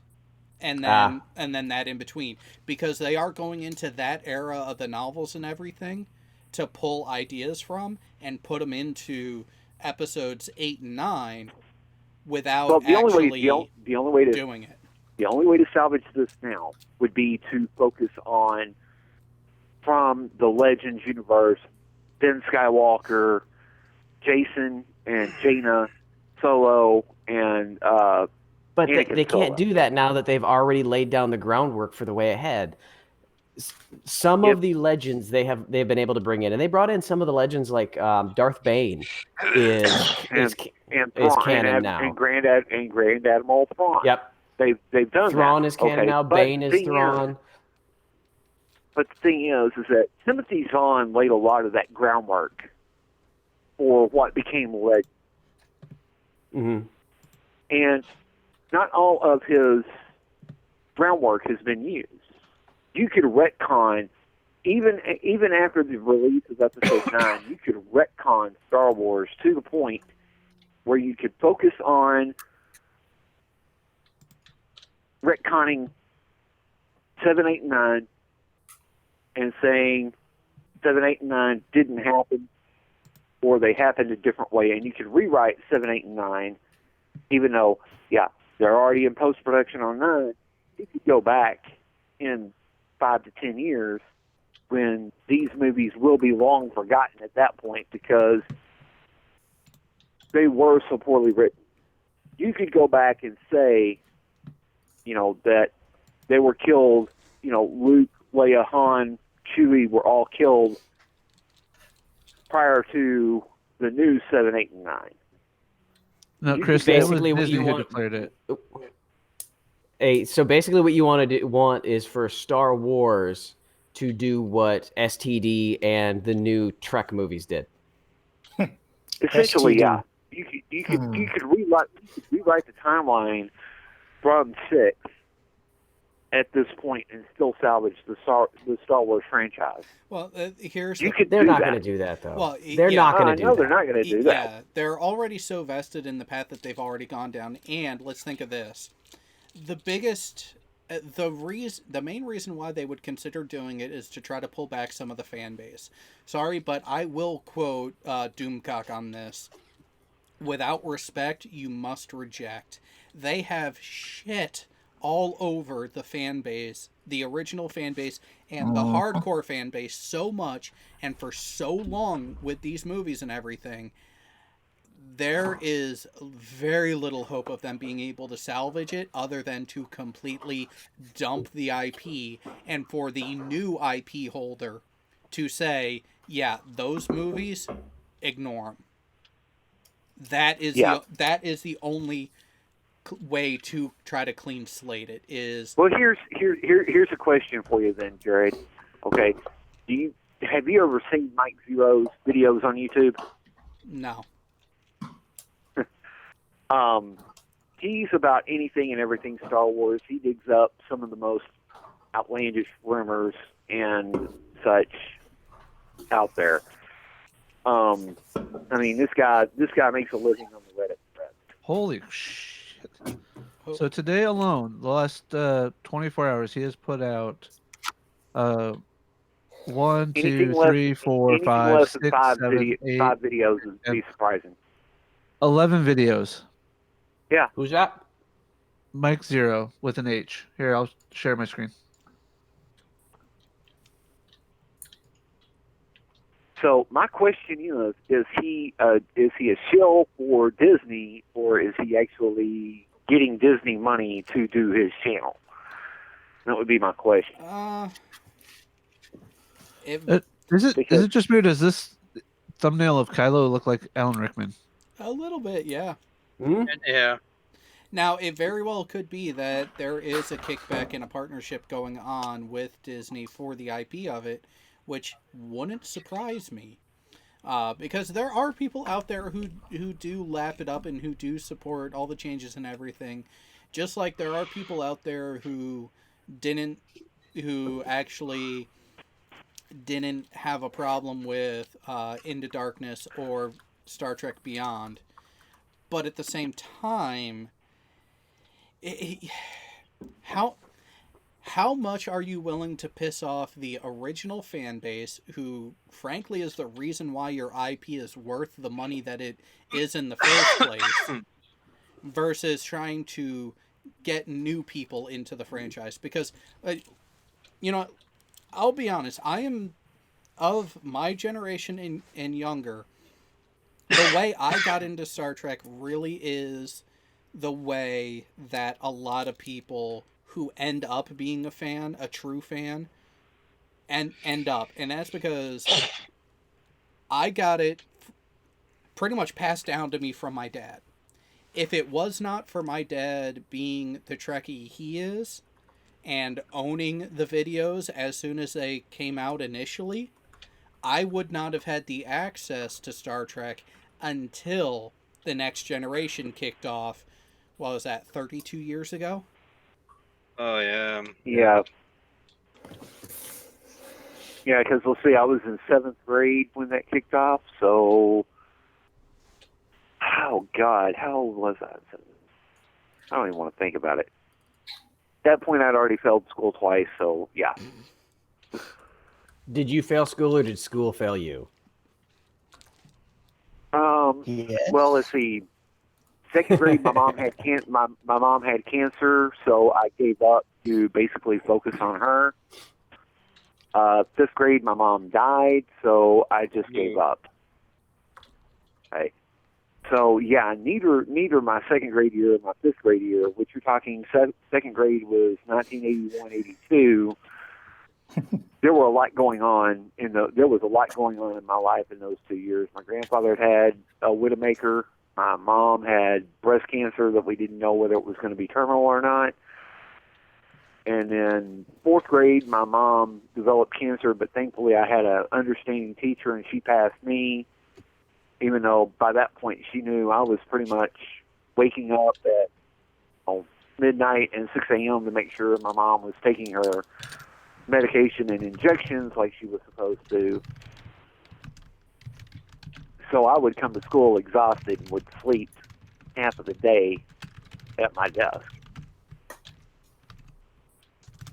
So my 4th grade teacher passed me. My 5th grade teacher, on the other hand, yeah, she had breast cancer, and every time she looked at me, she saw her own mortality. So it didn't matter what amount of work I never passed. So I gave up after Mom died. Nice one, Jared. Uh-oh. Oh, good Lord. Uh-oh, what? Okay.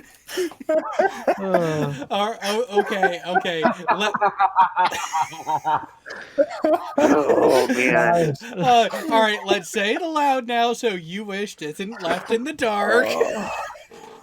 Oh, that's good. No. I'm not reading the chat like I should be. I'll admit that. Okay, but Then that's your fault. Question. Here's the question, Furball. Here's the real question: how much would you pay to see Vespa's titties? Well, let me get on Google and see if I can get them for free. No. Without using Google, how much would you pay to see Vespa's titties? Wait. Are we talking circa 1980s or now? Well, We're from talking then, circa from back 1980s. That would be fair. We're talking. Right? Yeah. We're talking at the point that she became 18 years of age. Just like Christina Applegate when she was recording Married with Children. She does not. She does not count because when she turned 18, she had hers removed. Oh, I don't know. Yeah. Okay, I haven't looked her up for a long time. So you do realize that don't they're make not me there have to anymore. watch Spaceballs again.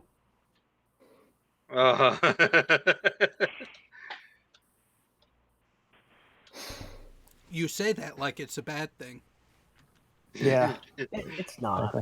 I still have an hour left of screenshots for the worst movie of mankind has ever known. Man, no. Wait till JM gets his documentary done. Oh no. No. Because I'm surrounded by assholes. Oh no. See, guys, you want to talk about the worst movie of mankind? It will be JM Truth documentary. No. It's the latest so-called Ghostbusters movie. No. Oh my God, you guys are wow. The fact that you guys don't go to this movie, oh my God, I'm getting the actual title because it is more known for the horrible delivery and the horrible writing. You're not talking about Plan 9 from Outer Space, are you? No. It was. Wait, what was Lucas's first movie? The one he did in film school. American Graffiti? No, it was before that. Was it The Room?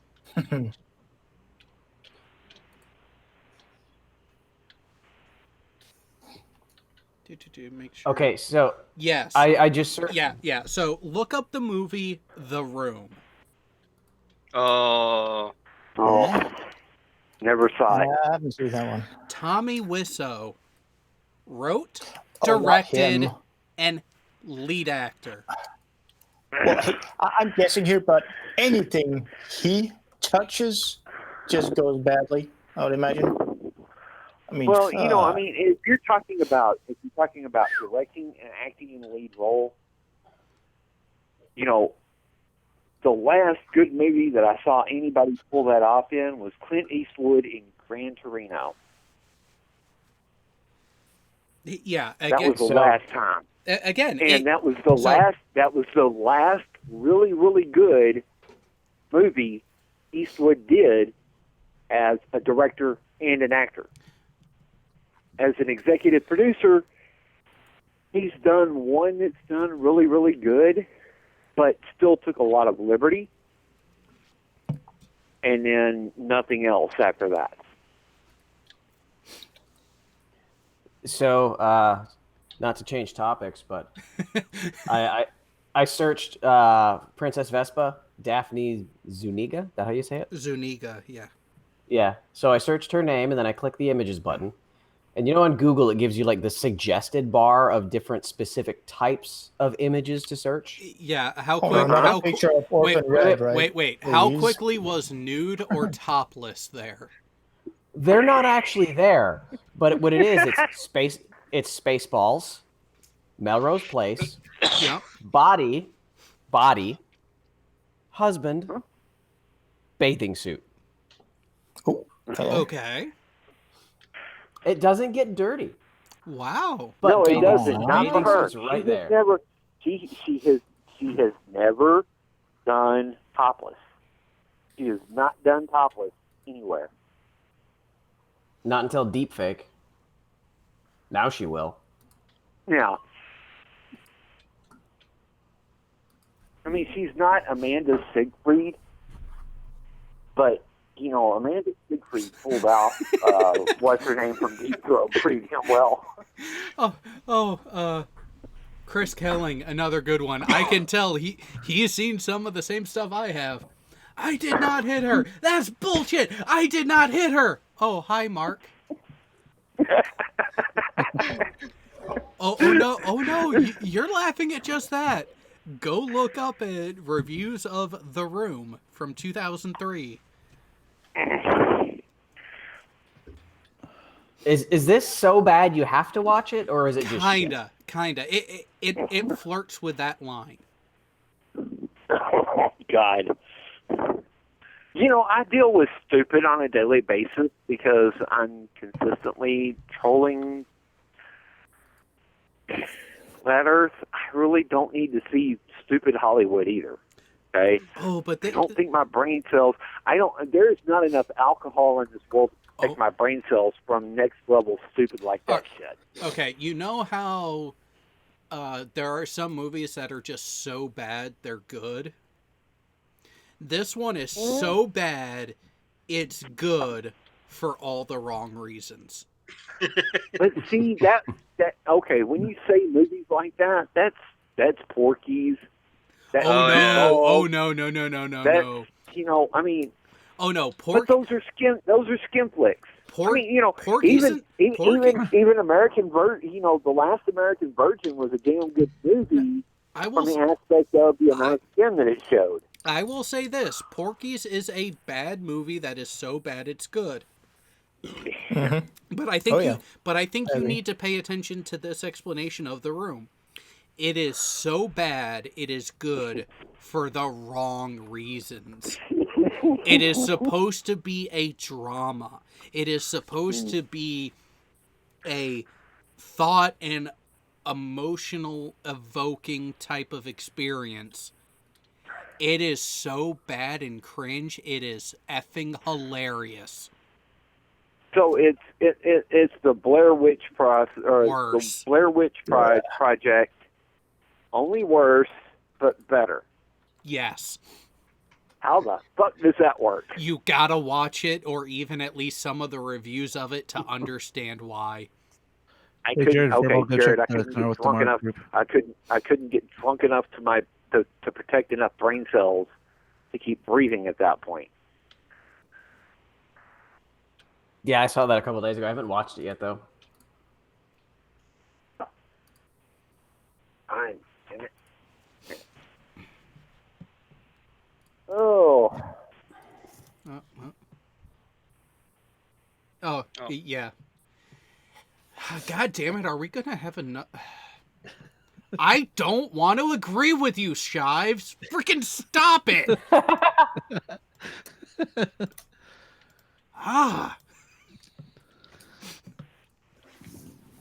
Oh, Jay Brown. Holy cow. What? I got something on Facebook for you to see. Oh, man. Why do you keep tagging me in shit? That's what I want to know. Because you responded to it and you brought it on yourself. Well, you know, I didn't realize that my class was full of flurfs and anti-vaxxers. And now I'm seeing that my friends on Facebook are flurfs and anti-vaxxers. That's the problem. I think it'd be better if I tagged Tornado in this, just because Tornado actually has the ability and the testicular fortitude to actually comment on these things. It's not a question of whether I want to comment on it or not. It's the fact that I have actual work to do sometimes, and I can't be drug into these conversations. Excuses. Hey, Jared, I'm going to send you a picture I just found going through a submarine group on Facebook. Speaking of Tornado, where is he? Recovering. Yeah. Well, yeah, after Pig failed him so damn fucking bad, I'd be in recovery too. Well, I talked to him earlier, so he is breathing. He's playing space engineers apparently. There is one modification I don't necessarily like, but it's that chest tattoo that's getting covered up, isn't it? I know which one you're talking about. Hey, Jared, speaking of Tornado and the rest of you guys, any word on what's going to happen with Friday night from here on out? Because I'm not going to name the show, but kind of like to know. It's in the works. Oh yeah, the assets are in control of a family member. The family would like to see it continue at least as a lasting memorial to Psystrike. Fixtures of movie night first, ideally in a group setting, which we are currently trying to schedule now. That will work because I would really like to see that continue. Obviously, I can't say the show's name because I'd break down. But yeah, the more information that you get, the more information that you can share with that would be greatly appreciated, especially on my end. And I'm pretty sure on some of the audience. And that's the thing. As of right now, there isn't much new other than we're actually going to be taking the time to talk soon. We don't know when. The plan is still for the show to return, but it's just that it's not going to be a quick process, so there really hasn't been much to say. And even then, the stuff that I just found out about of us trying to schedule something has only been in the last couple days anyways.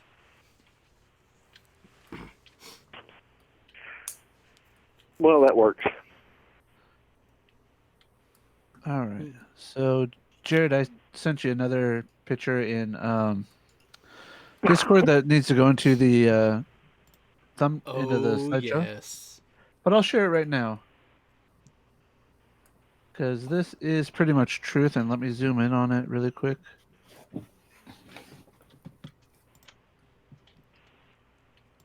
It is true.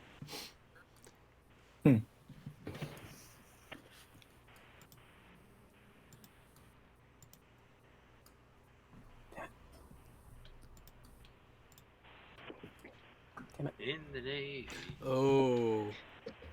Chris Kelling and Fino, Ugly German Truce, are talking about one of the most underrated hot women from the 90s and early 2000s. Jennifer Esposito. Oh, yes. Refresh. She was on cop dramas. She was the female lead in Master of Disguise with Dana Carvey. She definitely big on TV. Not so much movies, but yeah. Hang on. Let's go ahead and do a search. Chris Kelling is the family also managing the Patreon. That is as far as I know. Google. Oh yeah, I remember who you're talking about now. I got her IMDb page pulled up.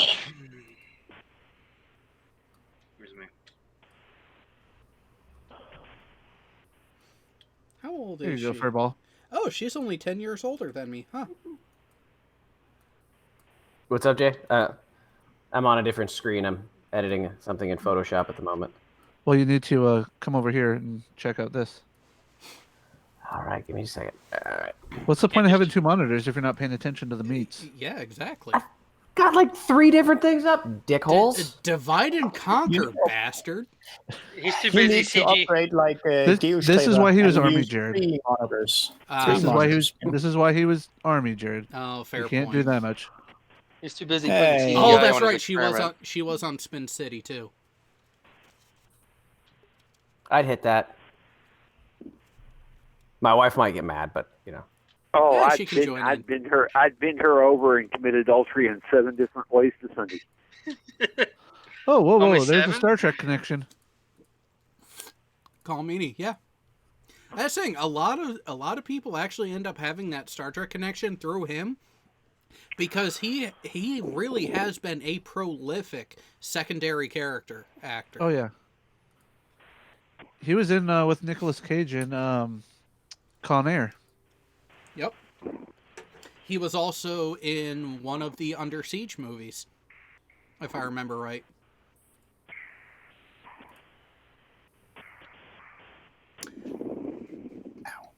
Yep, the first one. Yep. Gangs of London, didn't? Yep. Tolkien.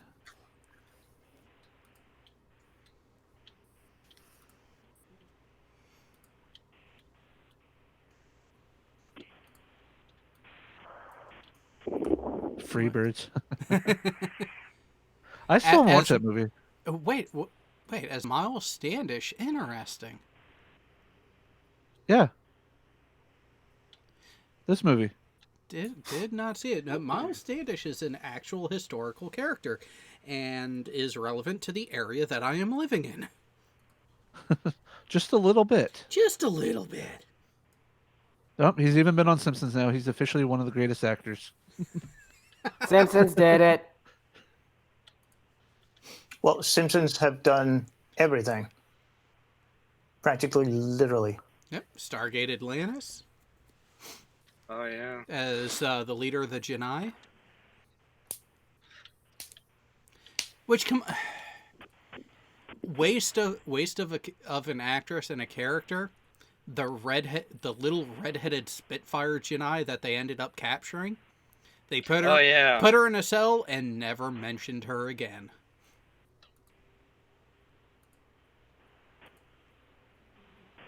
Jeez, one of the longest. I mean, I knew that he was, in every so many episodes or whatever of Next Generation, but it's just one of those And Deep Space Nine.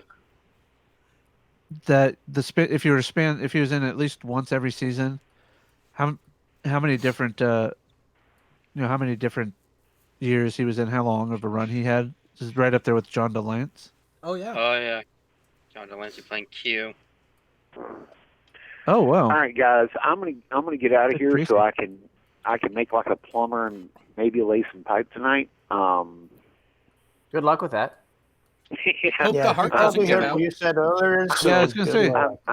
I'm gonna need every drop of that. And Jared, if you could see your way to giving me back my wrench on the YouTube channel, I'd greatly appreciate that. I'll think about it. We got to see what the wife does I first. I damn sure don't need my wife playing Whack-A-Kurt tonight. Oh, wait a minute. Oh, wait, whoa. Yeah. I thought that's what you were going for leaving here. No, I'm going to plow her field, not play Whack-A-Kurt. I didn't know you were a farmer. Anyway, guys. Hey, have a good night. It's been fun. It's been real fun. Let's do this again next Friday, all right? Later. See you later, man. Ugly, Have a good night. Later, brother. Ugly German All right, Truths. guys. Bye. Genii, wasn't that the advanced human group with Miles O'Brien, Calmini? Yes, that's why we mentioned him. So, Furball, are you going to glue Snowball to the seat to the right?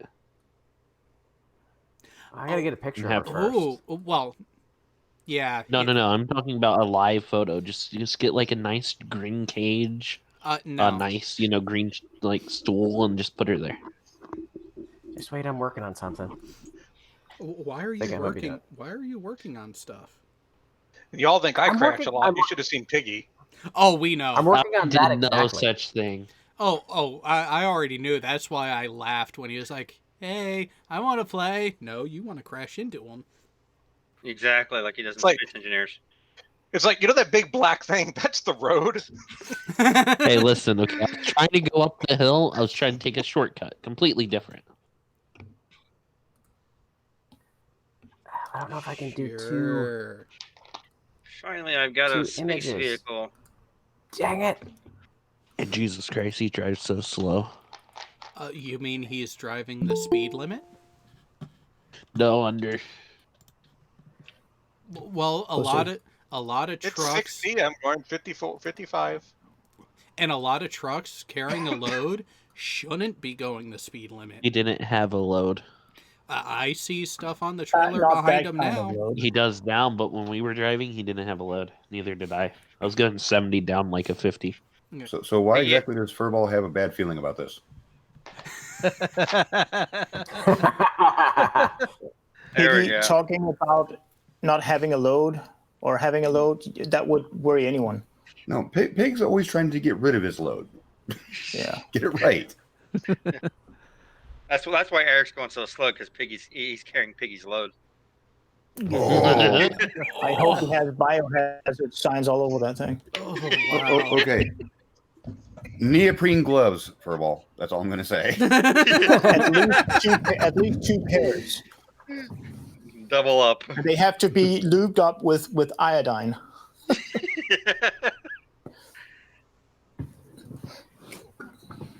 He needs his full Mop 4 gear. Oh. Oh Today's- God, I haven't put today's- mop gear on in so long. Today's been a freaking long day. Do you know that? I've been in like a billion streams today. What the hell's going on? Why I am know. popular? I was wondering why you were here. Yeah, I know. Well, because I was actually given an invite, but I was actually already a participant in another stream. So I know you were. You were over in Teams. I know. Yeah, so I can't ditch out, and I'm gonna stay where I'm at until that one's over, and then I'll jump in if it's still going. That's always been my rule of thumb. Don't ditch out to go to somebody else's stream. And again, I always pass out the link. It's like, if you feel like joining, this is how to get in. Well, you're still running. Show is over, so here I am. Yeah. So you missed some bits of fun. What I miss? We were ripping on a whole bunch of sci-fi franchises, and we started playing the Separations of Calmini. Calm? Yeah. Oh God, why isn't it? I'm gonna smack myself, but I'm tired. It's been a very long day. I know the name.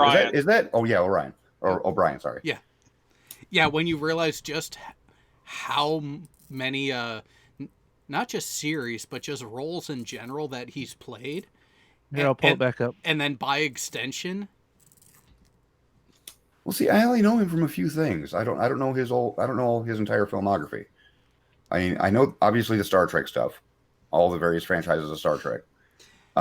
He played some other role that was like a Amish type time setting that I can think of, but that's about it.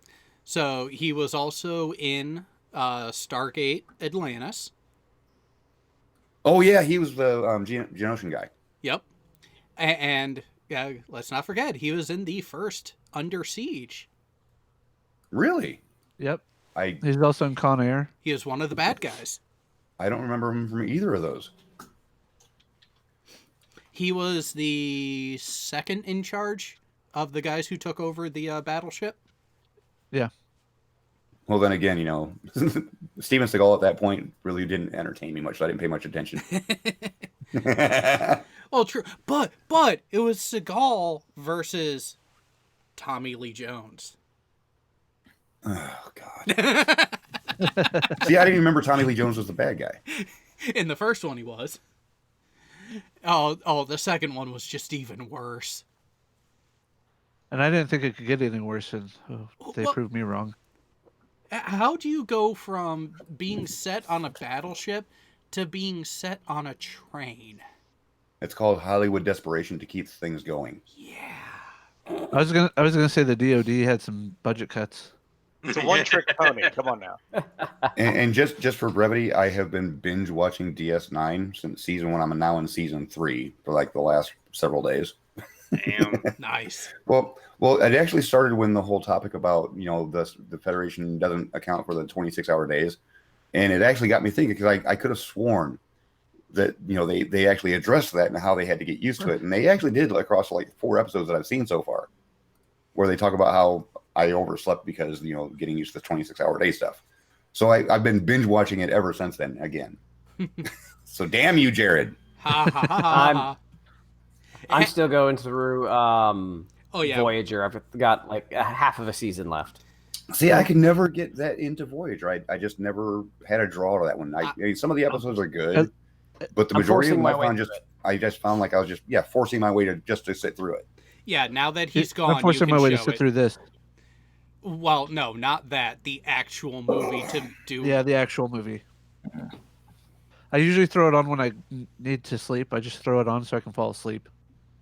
Yeah, there was so much wrong with that from a production level. That's all I'm going to say. From audio design or from audio editing to audio choices. Well, and then just the long runs of absolutely no audio other than music. I mean, it actually was almost like 2001 styles levels of too much music. Well, they took a script that was supposed to be a TV episode and stretched it into a movie, and the way they stretched it was by what I'm calling pure visual porn, because I'm about halfway through my note-taking version of watching the movie, and I already have 25 minutes of runtime purely dedicated to visuals. They certainly got their money's worth from ILM. So, well, I mean, think about this. How many times did they use that one frickin' scene of entering the nebula / plasma cloud in other things for Star Trek? They so overuse that, and if you look for it, you'll find it where they've cropped out one part of the frame or another part of the frame. But that one visual effect was copied so many times throughout Star Trek's lifetime, throughout the TV series. I think they used it like 4 times in season 1 of The Next Generation. They used it a couple times in various other seasons of The Next Generation. They used it twice, I know of, in DS9. There we go. I'm done.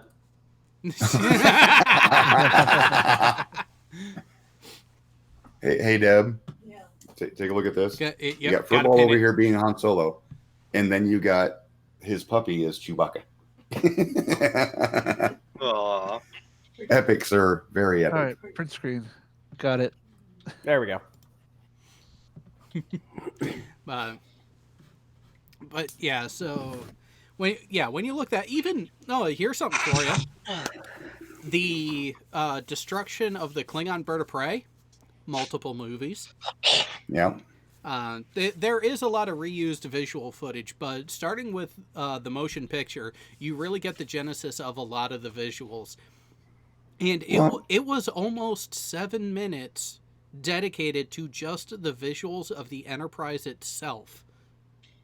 That was the best part of the movie. To be fair though, Star Trek didn't really become a clip show until like the I think the 8th season of Next Generation and the 4th or 5th season of DS9, where they just started to regurgitate clips that they've used before.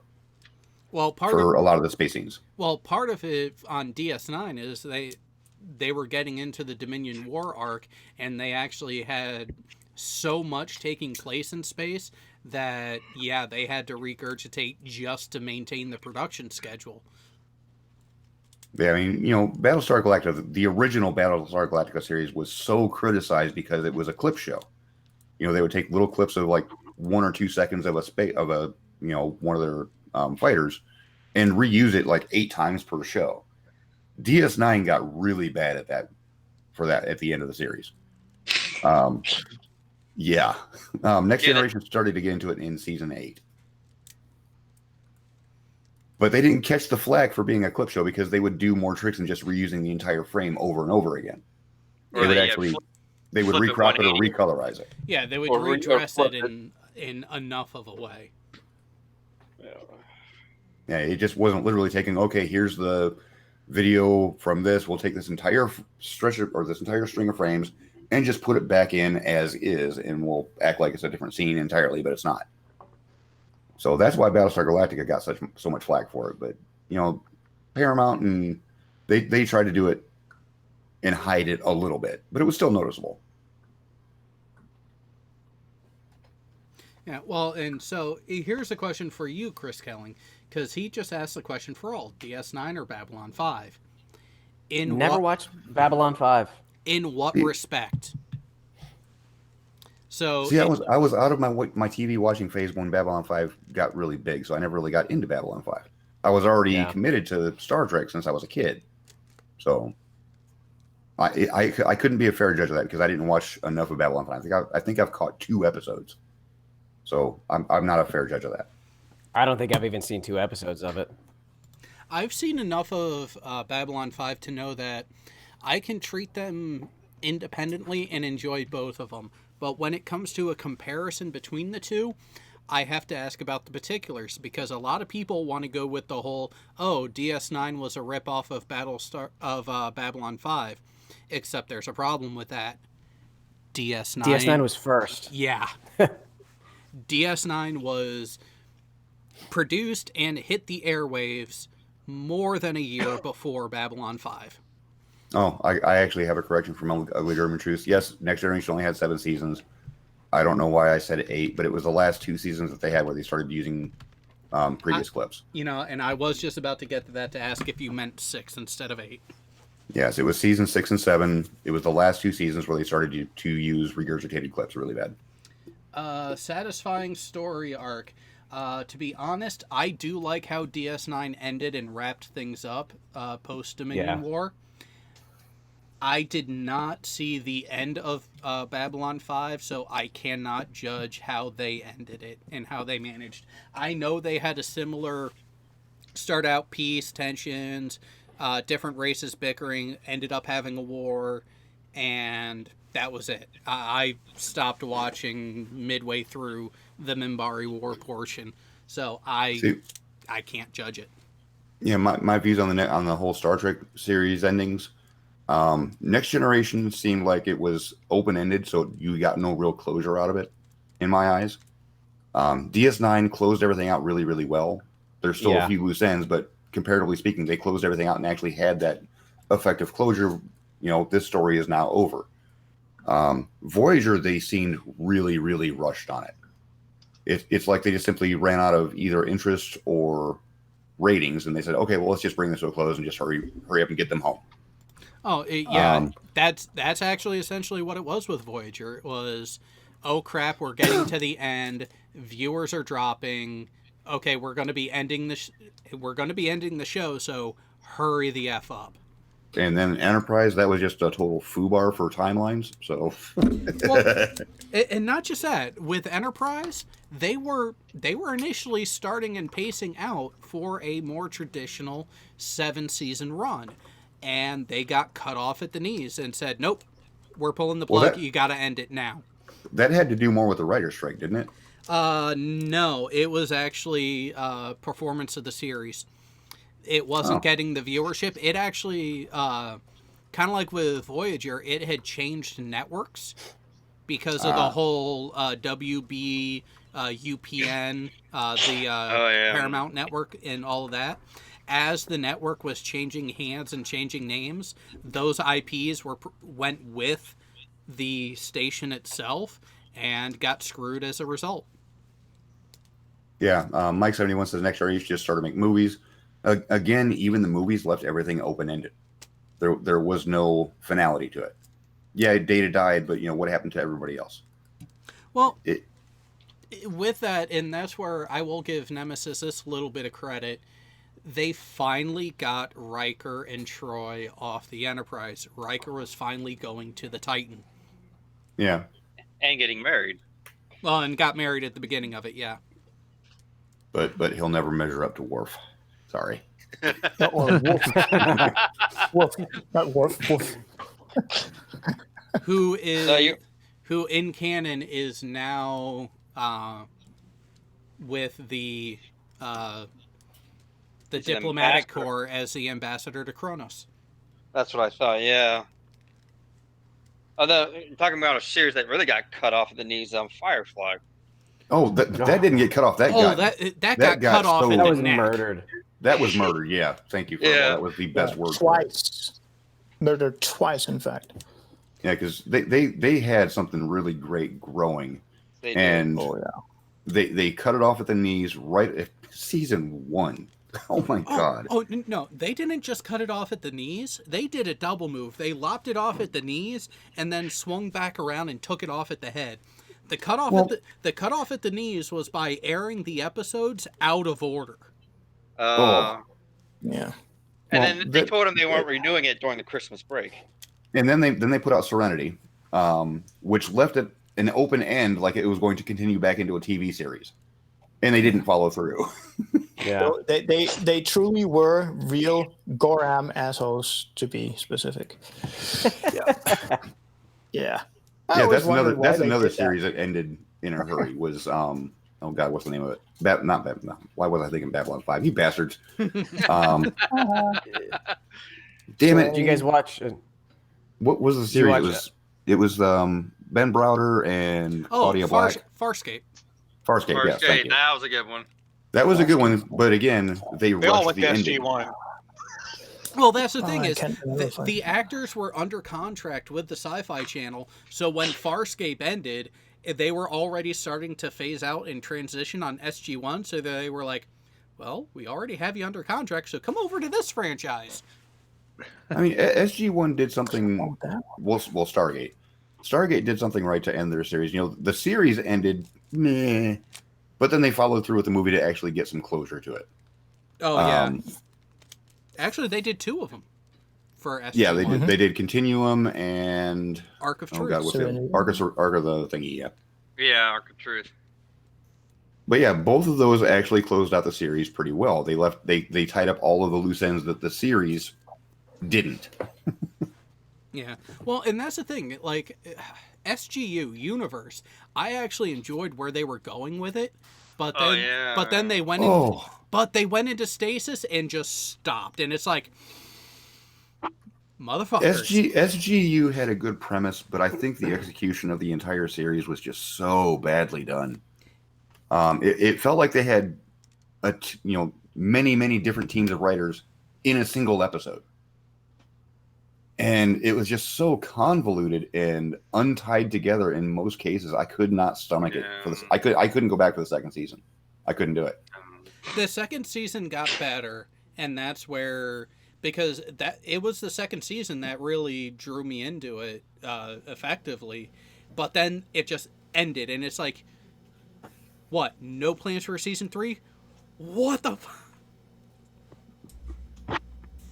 There you go.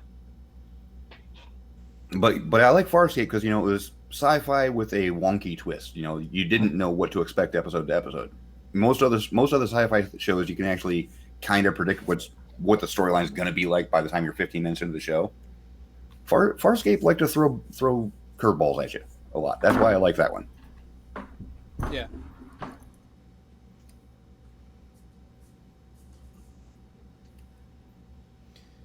Yay. And yes, a few weeks ago I actually finished out the binge watching of Stargate. Atlantis was good. It was a really good one for most of the run, but that was another one they just hurry up and get it done, and that was because of the writer's strike. They had no writers between season 4 and 5. And that's what hurt them, yeah. Yeah, that writer's strike's killed a lot of shows. And that's the bad part. I mean, Oh no! Oh, that was another series. Sorry to see go Eureka. Oh, I love wait. That was so good. Hey, hang on. You mean the introduction of Dr. Sheldon Cooper?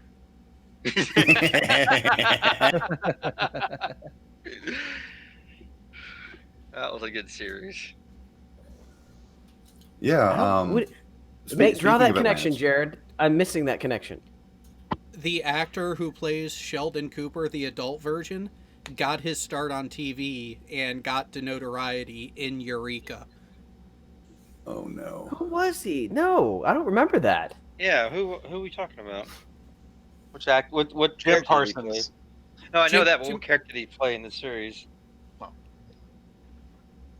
I'm gonna check because I have no idea. I didn't really watch the season, but series. But I'm kind of curious who he played. Yeah, if he played it, unless he was like part of helping making the show or something. I don't know. What's another series I watched? Oh, Defiant. Anybody watch that? Yeah, I watched that. Mm-mm. That was, I think, what, 4 seasons? You know, I'm surprised Jared isn't showing off Tech's driving skills. Yeah, I'm not seeing Jim Parsons in the Eureka series. Yeah. Oh, that was. Oh, there it is. There it is. Carl the Jeep. He was the voice. The voice. Yeah, how is that? That's the radio station. What? I can't see him on this list I'm looking at. Yeah, Here we all go, I I see just is had it. Carl the Jeep. Yeah, what was Carl the Jeep? I'm trying to remember what that was. Wait, Andrew Cosby? From the Cosby Family? Hang on. Might have to go back and Comic- watch Eureka again. Comic Actually, I book started that up like 2 or creator. 3 months ago, and I got like 1 episode in. Yeah, I actually have the transcript for where he was actually in. It's a very short scene. Carl the Jeep says day in, day out. Then says to his repair crew, "Oh yeah, thank you very much." Then he goes back to Jack, says, "I gave you all my, and what am I going to get in return? Firebombed, flattened, melted, blown up, shot into space, and now this. Enough!" Oh, what was So, another yeah, he series only I- had a few lines in it. Another series I like watching. I wish they would have brought it back. Dark Matter. I don't know if anybody saw that one. No, it doesn't ring a bell. Doesn't ring a bell? Okay. It was only on for, I think, 2 or 3 seasons, and then they cut it off. Anybody see Sanctuary? Name sounds familiar, but I've never watched a show called Sanctuary. Amanda Tappings was in it. Really? Yep. Okay, now I got to look it up. Yeah, I think it got cut off after like 2 seasons. Giggity. Oh god, we got people asking about other Roddenberry shows, like Earth 2. Oh, Earth Final Conflict, yeah, I remember that. Yeah, Earth Final Conflict. That was interesting. Or was he directly involved in Earth 2 other than like a producer? he was essentially the creator because, kind of like even with Star Trek, he was more listed as the creator than an active day-to-day for the majority of the series when he was alive. And Yeah, because I could have sworn that Earth 2 Andromeda. would always listed itself as based on Gene Roddenberry. Yeah, Yeah. Andromeda. And- Andromeda was and another one. I think it's also an important detail to point out that Gene Roddenberry was a U.S. Army Air Corps captain. None of that Navy crap. No, he was Army Yeah, captain. and Geistview shows up now after we show all the pictures of the range.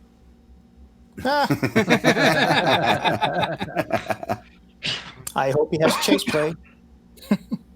Hey, I'm going to do it here too. Geistview does some amazing photography for astronomy. Absolutely Yeah, mind blowing. he has a tendency to make people jealous. Oh, He no, has- no. It's Damn. not just making people jealous. It's outright pissing us off at times because it's like, Oh no, I enjoy the hell out of it. Oh, I no. love seeing his astrophotography. oh no, I didn't mean that in a bad way. I meant it in the whole, it's so You asshole, good. why can't I do that? Exactly. And why can't I be there to be a part of it to get similar views myself? Because I'll admit, there's too much goddamn light pollution where I am to be able to come anywhere close to that kind of stuff. Well, Great time for me to say I can just walk out into my backyard and look up. I'll just say I'm this, looking forward Jared, to getting because I'll just say this, Jared, because you were one of the ones that pussed out and went back to the hotel at the eclipse. You missed some of the clearest, most non-light polluted skies. No, At my aunt's. I was there. I was there for that. After dark? Red was the one who pussed out. Oh yeah, I thought you stayed. I thought you went No. back with him. No, I stayed. Oh, okay. It was Red and his 2 tagalongs. Yeah. That left.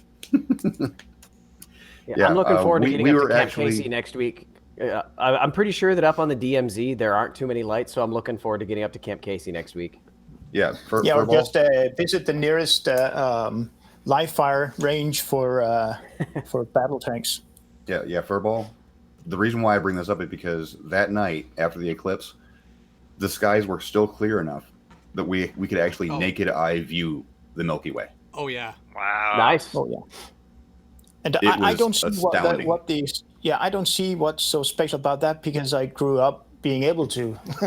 It's so weird how much you can actually, how different it actually is from place to place because of the pollution. Well, yeah. Light pollution. So I went from being able to do that in the summer at times when I would go spend the summers with my grandparents to not being able to because everywhere I went, I was near a military base or on a military base near a large city. So, yeah, light pollution, F off. Yeah, like 75% of the Earth's population lives in a location where they can't see the Milky Way. And that's disgusting. Wow. That is. Wow. Okay. Yeah, because that was the first time I've ever paid attention to where I actually looked up and seen just naked eye. There's our galaxy. And then easily be able to see satellites whizzing by every now and then. Foot pedals would be nice. Without even squinting your eyes or anything. Just seeing it. What's crazy with the Milky Way though is when you get used to using a telescope in a light polluted area, your viewfinder is not crowded. But when you get to somewhere that you can actually see the Milky Way and you point at the Milky Way, there are too many stars in the view. It is just riddled. It is almost. It takes you're taken aback a bit. Just like, how do I find something in this? Yeah, it's almost like in a city or a normal situation using NVGs, just looking at the night sky. Yeah. It's just a blur of spots. Yeah. What the hell? Okay, I'm looking at Gene Roddenberry's career under writer. Did Roddenberry write Star Trek Picard? What? No. No. It's based on his creation. But it's under Gene Roddenberry as writer.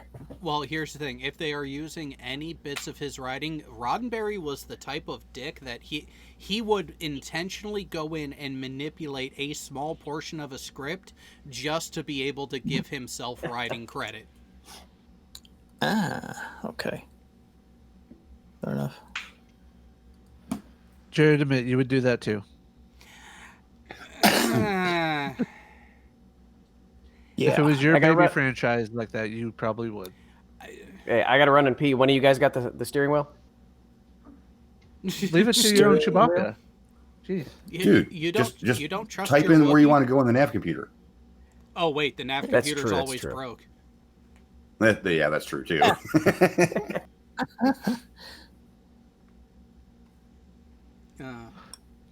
No, I kind of wish I could hack into his system and get a Porg on the window there for him too, just to fuck with him. Hey, the Porg and then the dice. Gotta have the dice. Even though they only showed up in one scene originally. For like a half a second. Hey. What? No, I'm looking at the chat. Ugly German Truth. Jared can write. Hey, I reasonably word good. Unless you're so. Jared, I'm hating you for this, by the way. Jared, are you saying you're more smarter than me? Mayhaps.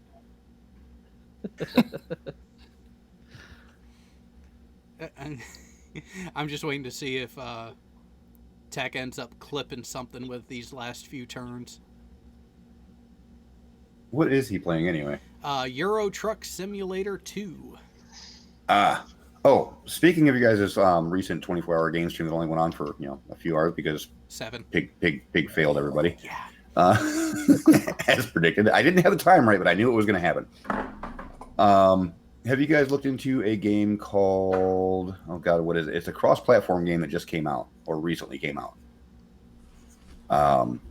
but it crosses PC and both big consoles. Ludo. I think it's not Divinity, but it sounds sort of like that. Destiny 2 was thrown out there as a potential. Well, there's a free-to-play game out there. Of course, it's got the pay aspect for microtransactions, but it's a free-to-play game that's across all 3 platforms, so that is cross-playable. I think it's Dauntless is what you're thinking of. That's it. Thank you. It's the one where you're out hunting these big-ass monsters. But have you guys thought about adding that into a rotation for as many people coming in as possible? Not as of this time, because again, we those of us who are going to try to wrangle it, we want everything planned and figured out a couple days before the stream, not a half hour Minutes? in. No. I remember you bitching about how Pig had time. Oh yeah. And there's the other thing. Make sure that Piggy isn't the producer. Yes. Well, no. I was actually thinking of piggybacking off that idea and doing a 24-hour stream on one of the PS4 games, and then I found out about this cross-platform game that might be of interest. That could work. And see, here's the thing. For the 24-hour stream, for the purpose of the 24-hour stream being, again, that fundraiser for the SciStrike family GoFundMe. Absolutely correct. I don't care what channel it's on. That part to me is immaterial. It's more about getting people together and having fun helping. Yeah. Well, that's the whole thing. I can only stream gaming from the PS4 to YouTube because I have no capture device on the computer, and the Xbox won't let you stream to YouTube without using a third device, which just destroys your bandwidth. So, and your PlayStation isn't rooted? Say what? It's not rooted. So yeah, No. it isn't hacked. In other words, you haven't cracked the internal coding to make it do the fun stuff. No, my PlayStation 4 is virgin as far as modding goes. It's going to remain that way because I like to keep that account. I just realized that I can't pet my dog. And my PC is not up to snuff for gaming, so Wait a minute. I've had Tekatron pinned. What did you try to do? I just realized that I can't pet my dog. Did you layer it wrong?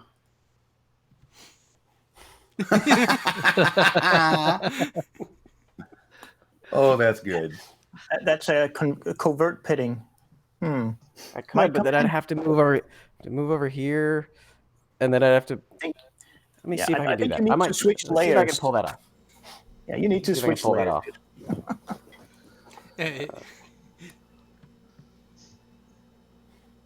I need to go over Jed, there. I'm really hating this homework. I need to go over here. And then go over there. There we go. Good girl. Good girl. Where's your good girl? Who's a good girl? Why watch are the you real snowball stroking jump your into his lap. bitch? See, and now they're talking about Stephen King movies in the chat. Meteor shit. What's that from, guys? Ew, meteor shit. Oh, you guys are failing so hard. I can see the face of a hick in my head. I can't place the movie though. Oh yeah, it's a hick. It's Stephen King. Let's see if the chat gets it before you guys. It's one of the more famous quotes when he was doing a cameo. And technically, you can't call it a cameo. He had his own short. There's your hint. Man, I can only remember two Stephen King movies right now: The Langoliers. Nope. The very long one, and Misery. That's the only two I can remember. Well, you also have The Stand. You also have Pet Cemetery. You also have Marty Moose. Marty Moose has it. The Bachman Chronicles. Creep Show. I never saw Creep Show. It was the one where the meteor lands in his yard. He takes it inside, and he ends up eventually turning into a plant because of the meteor shit got in his fingers. Interesting. What were the three movies under the Bachman Chronicles? Do you know what I'm talking about? Yeah, that was. Warehouse I know 13. one of them was like a short for Cat's Eye, which they ended up making a full feature of. Yeah. The other one was the GI Joe type figures that were actually alive, that he was basically sent to because he was a hired assassin, and one of his victims, his mom, sent these toys that were alive after him. They were like little GI Joe figures that had real weaponry. Okay. Hey, And I there were can't three remember the Bachman third story. Chronicles, weren't there? That wasn't what was the made into a Running Man? Yeah, Running Man he wrote under Bachman. Yeah. So, Jared, do you see this list here? No. I'm not sharing my screen. No. The story is nothing like the movie, however. So. Roadwork, Rage, The Long Walk, and The Running Man. If the movie ended like the book, it would have been great. Okay, there we go. Now we see it. Okay. How did the book end? So, what is this ranking? This is the ranking of that Lord Burns shared from best sci-fi TV shows. Oh. Why Whoa. Doctor Who is not sci-fi. Wait. It is No. Let me be specific. It is not a SYFY TV show. It is which is what this is labeled as. Yeah, that's a bunch of BS. Oh, hello. Yeah, whoopsie. Oh, just wait. But Stargate isn't either. No, Stargate. Well, neither was Firefly, actually. So Firefly was not. I mean, yeah. The X-Files was not. Next Generation was not. What is in there? At least. I'm The surprised Expanse is. So you see this one here, right? Yeah. What do you think's the next Star Trek Star Trek franchise that's next? Voyager. Any other guesses? I do believe Star Trek Enterprise was a part of sci-fi for a short while. No. None of hardly any of these are sci-fi. Yeah, so at all, the channel. So on the list, what do you think the next one to show up is after TNG? Well, Enterprise, TOS. not TNG, but not TOS, but Star Trek Enterprise. Realistically, I'd have TOS or DS9, but I don't know what they're going to rank. Which is why I made the joke of Voyager. Enterprise. Enterprise. There you go. And then the original series. Oh, damn it! What the hell? Again, Fringe was not a sci-fi series. Oh no, I'm calling Voyager over DS9. No. Oh No, hell come no! on. What the fuck? Yeah, this dude is smoking crack.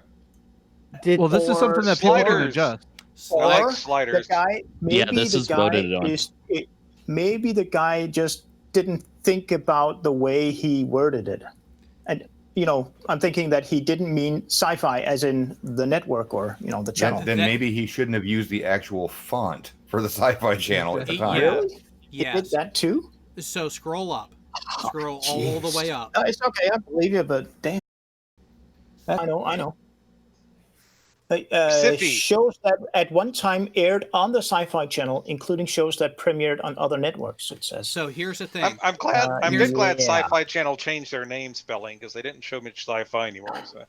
Well, so here is the thing, though. Here is the thing, though. A number of these series that they're showing as having once showed on Sci-Fi was all in syndication. Mm-hmm. Yep.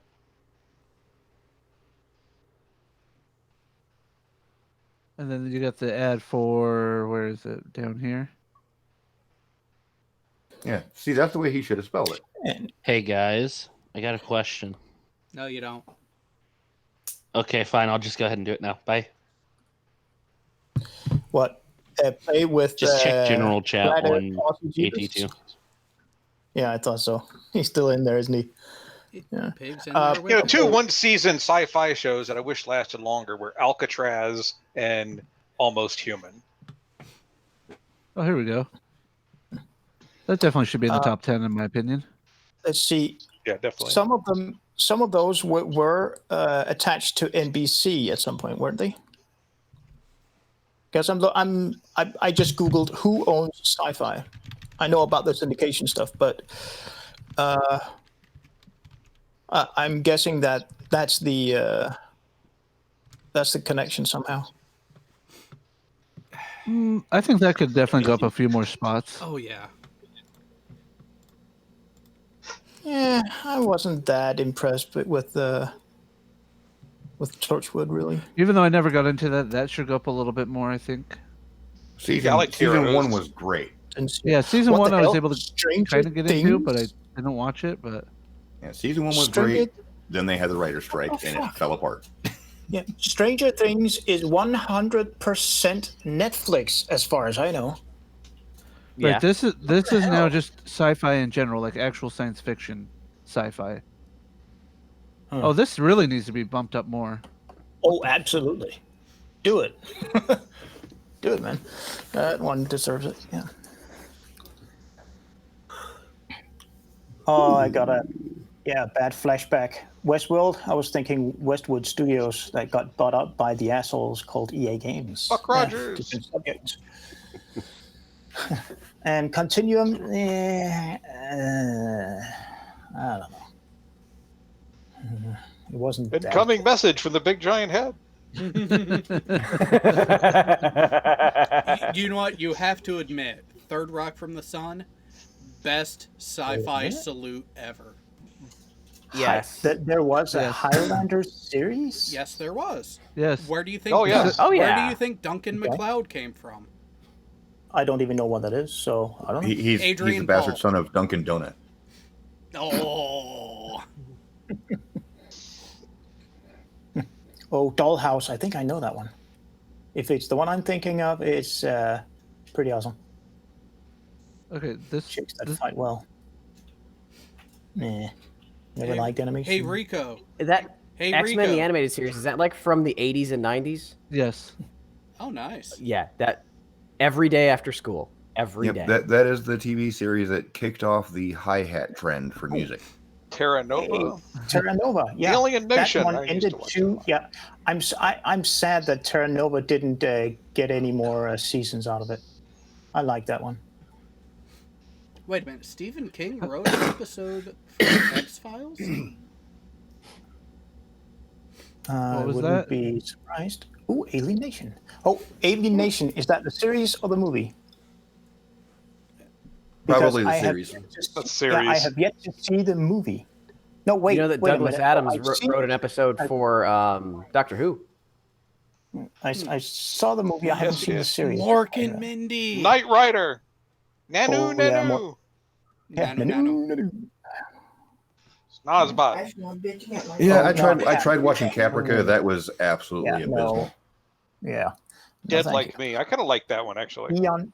Aeon Flux. Yep. Mm. Oh, Sequest. That's a good one too. Good. It's a bit low budget, but yeah, it's okay. It's good. Well, Jared, I am tired because it has been a long day, so I am going to bow out, sir. Thank you for sending the invite. Not Jared. Where is Jared? Night, Sean. Oh, so Jared bowed out. Did he pull a pig? Jared. Hello. He fell asleep. He fell asleep. Pig, you have Hey, the right to pick on him now. Yeah. Hey, Sean, did you watch my video today, Sean? I missed it because your premiere was at the same time that Skeptic went live, but I just wanna promise you this: yeah. I'm going to start watching it as soon as this is over. That way, I can watch it and then go to bed. I just want to let you know that you were like one of 4 people that I texted immediately after the incident. And I used everybody else's messages as a way to poke fun because they all made smart-ass comments back. You're the only one that was serious. Well, it's because I take experimentation seriously. Even AB Science was serious, but he also had some snarky comments in there that I put in as Well, no, I was 'cause- panicking, trying to figure out why my experiment went wrong. Well, no, you asked me what could have gone wrong, and I was like trying to run it through my head on what could have gone wrong. So I was like, did you use magnets at this point? And this is what should result if you did. No, I wasn't trying to be snarky. I was trying to, Oh, no. you asked for some advice and what I consider a little bit of education. And while again, I'm not an expert in any of these fields, but I know enough about it to where I can actually get by the more basic stuff. Yeah. No, your advice did definitely help. I just want to let you know that when you watch it and you see that your comments are not in there, that's because you stayed serious while everybody else went jokey and snarky. Okay. Like including Jared. Like my comment? Yeah. Well, see, that's why I know that my channel will never be huge or really, really, really successful, is because I'm more about the facts rather than the entertainment. And that's where I'm different from a lot of these new, fourth, fifth, and sixth generation debunkers. They're in it, they apply more entertainment to the science. I just go straight after the facts. So and then there's the odd parodies here and there. Yeah, I'm working on the one. I was actually supposed to work on the lyrics for that one today, but because of all these freaking streams that I keep getting invited to, I wasn't able to even touch it. The music's done. It's Life in the Fast Lane, and I found a really, really good slap bass sound font that I've actually added to my custom one because it is just amazingly sounded. The guy spent enough time. Yeah, the guy spent enough time recording these waves for all of his pluckings. It's got the full fretboard, and for the first 3 strings, it's actually using the slap method. The slapping it with a thumb. Yeah. And for the 4th string, he's actually tugging it like you do with a real slap bass. So it sounds absolutely amazing on one single sound font. Yeah, but you kind of disappointed me there. I mean, the absolute best slap bass type sound is with a fretless 5-string bass. Yeah, you work with what you got, and this is the best one I've ever heard. Oh yeah. Well, let me do this because I actually put the slap in the bass line and the drum line in a single MP3 file just so I can hear people's reactions to it. And let me find it real quick. So I put it on a G drive. Let me go ahead and get you guys the link to that just so you can listen for a few seconds and see what you think of this guy's slap bass. And it's amazing. If it's anything like Kirk Franklin's bass player from one of his first albums, I'm liking it. Jared, I apologize ahead of time. For what? You'll find out momentarily. Oh, for not listening to me about us. About me. It's never. About us going off air in about 10 minutes. Yeah. I thought it would be a good exit. No. So in the side chat or in the actual Hangout or the Meet chat, I put the link to the G drive that actually has the bass and drum lines into an MP3. So yeah, go ahead and take a listen to that slap bass. It's really, really smooth.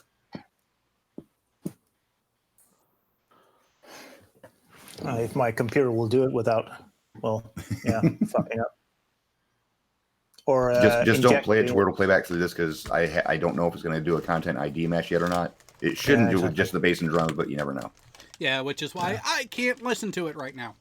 And so before Pig gets back, for those who are interested, if you're not on the Discord server already, go click that link in the chat that has popped up, or ask Nightbot. Nightbot will kindly give you the link.